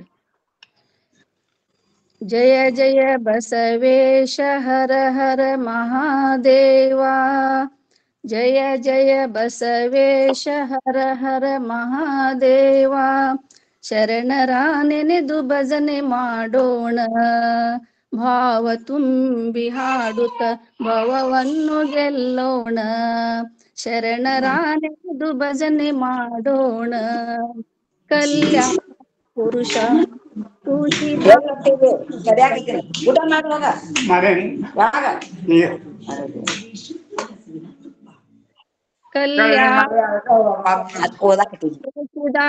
ಸಂತಸ ನಾಡಿನ ಹರುಷ, ಶ್ರೀ ಗುರು ಬಸವೇಶ ಅಲ್ಲಮ ಪ್ರಭುದೇವ ಹಂಚಿದ ಅನುಭವ, ಪರಿಹರಿಸು ಈ ಭವ ನೀಡೆಮಗೆ ಅಭವ, ಶರಣರ ನೆನೆದು ಭಜನೆ ಮಾಡೋಣ, ಭಾವ ತುಂಬಿ ಹಾಡುತ್ತ ಭವವನ್ನು ಗೆಲ್ಲೋಣ, ಹಡಪದ ಅಪ್ಪಣ್ಣ ದಿವ್ಯ ಜ್ಞಾನಿ ಚನ್ನ ಬಸವಣ್ಣ, ಮಹಾಯೋಗಿಯ ಜಗಣ್ಣ ಶಿವಯೋಗಿ ಸಿದ್ದರಾಮಣ್ಣ, ಮಾದಾರ ಚೆನ್ನಯ್ಯ ಡೋಹರ ಕಕ್ಕಯ್ಯ, ಮಡಿವಾಳ ಮಾಚಯ್ಯ ಅಂಬಿಗರ ಚೌಡಯ್ಯ, ಶರಣರ ನೆನೆದು ಭಜನೆ ಮಾಡೋಣ, ಭಾವ ತುಂಬಿ ಹಾಡುತ್ತ ಭವವನ್ನು ಗೆಲ್ಲೋಣ, ಆಯ್ದಕ್ಕಿ ಮಾರಯ್ಯ ಕುಂಬಾರ ಗುಂಡಯ್ಯ, ಮೇದಾರ ಕೇತಯ್ಯ ನುಲಿಯ ಚಂದಯ್ಯ, ಗಜೇಶ ಮಸಣ್ಣಯ್ಯ ಸಮಗಾರ ಹರಳಯ್ಯ, ರಾಯಸದ ಮಂಚನ್ನ ತುರುಗಾಹಿ ರಾಮಣ್ಣ, ಶರಣರ ನೆನೆದು ಭಜನೆ ಮಾಡೋಣ, ಭಾವ ತುಂಬಿ ಹಾಡುತ್ತ ಭವವನ್ನು ಗೆಲ್ಲೋಣ. ಡಕ್ಕೆಯ ಬೊಮ್ಮಣ್ಣ ಒಕ್ಕಲಿಗ ಮುದ್ದಣ್ಣ ಕುರುಬ ಗೊಲ್ಲಾಳೇಶ ಕುರುಬ ಗೊಲ್ಲಾಳೇಶ ಶರಣರ ನೆನೆದು ಭಜನೆ ಮಾಡೋಣ. ಭಾವ ತುಂಬಿ ಹಾಡುತ್ತ ಭವವನ್ನು ಗೆಲ್ಲೋಣ. ಆಯ್ದಕ್ಕಿ ಲಕ್ಕಮ್ಮ ಹಡಪದ ಲಿಂಗಮ್ಮ ವೀರಮಾತೆ ಅಕ್ಕಮ್ಮ ನೀಲಲೋಚನೆ ಗಂಗಮ್ಮ ವೈರಾಗ್ಯ ನಿಧಿಯಕ್ಕ ವ್ಯಸನಳಿದ ಮುಕ್ತಾಯಕ್ಕ ಶರಣಿ ಬೊಂತಾದೇವಿ ಶರಣಿ ಬೊಂತಾದೇವಿ ಶರಣರ ನೆನೆದು ಭಜನೆ ಮಾಡೋಣ. ಭಾವ ತುಂಬಿ ಹಾಡುತ್ತ ಭವವನ್ನು ಗೆಲ್ಲೋಣ. ಭವವನ್ನು ಗೆಲ್ಲೋಣ. ಭವವನ್ನು ಗೆಲ್ಲೋಣ. ಶರಣು ಶರಣಾರ್ಥಿಗಳು. ಸುಶ್ರಾವವಾಗಿ ವಚನ ಮಂಗಳವನ್ನ ಮಾಡಿದಂತಹ ಶರಣೆ ಶಾಂತಾ ಲಂಬಿ ಅವರಿಗೆ ಈ ಒಂದು ವೇದಿಕೆಯ ಪರವಾಗಿ ಶರಣು ಶರಣಾರ್ಥಿಗಳು. ಶರಣು ಇಲ್ಲಿಗೆ ಈ ಶರಣಾರ್ಥಿಗಳು. ಕಾರ್ಯಕ್ರಮವನ್ನ ಮುಗಿಸೋಣ. ಇಲ್ಲಿ ಸೇರಿದಂತಹ ಎಲ್ಲ ಶರಣ ಶರಣೆಯರಿಗೂ ವೇದಿಕೆಯ ಪರವಾಗಿ ಶರಣು ಶರಣಾರ್ಥಿಗಳು. ಎಲ್ಲರಿಗೂ ಧನ್ಯವಾದಗಳು.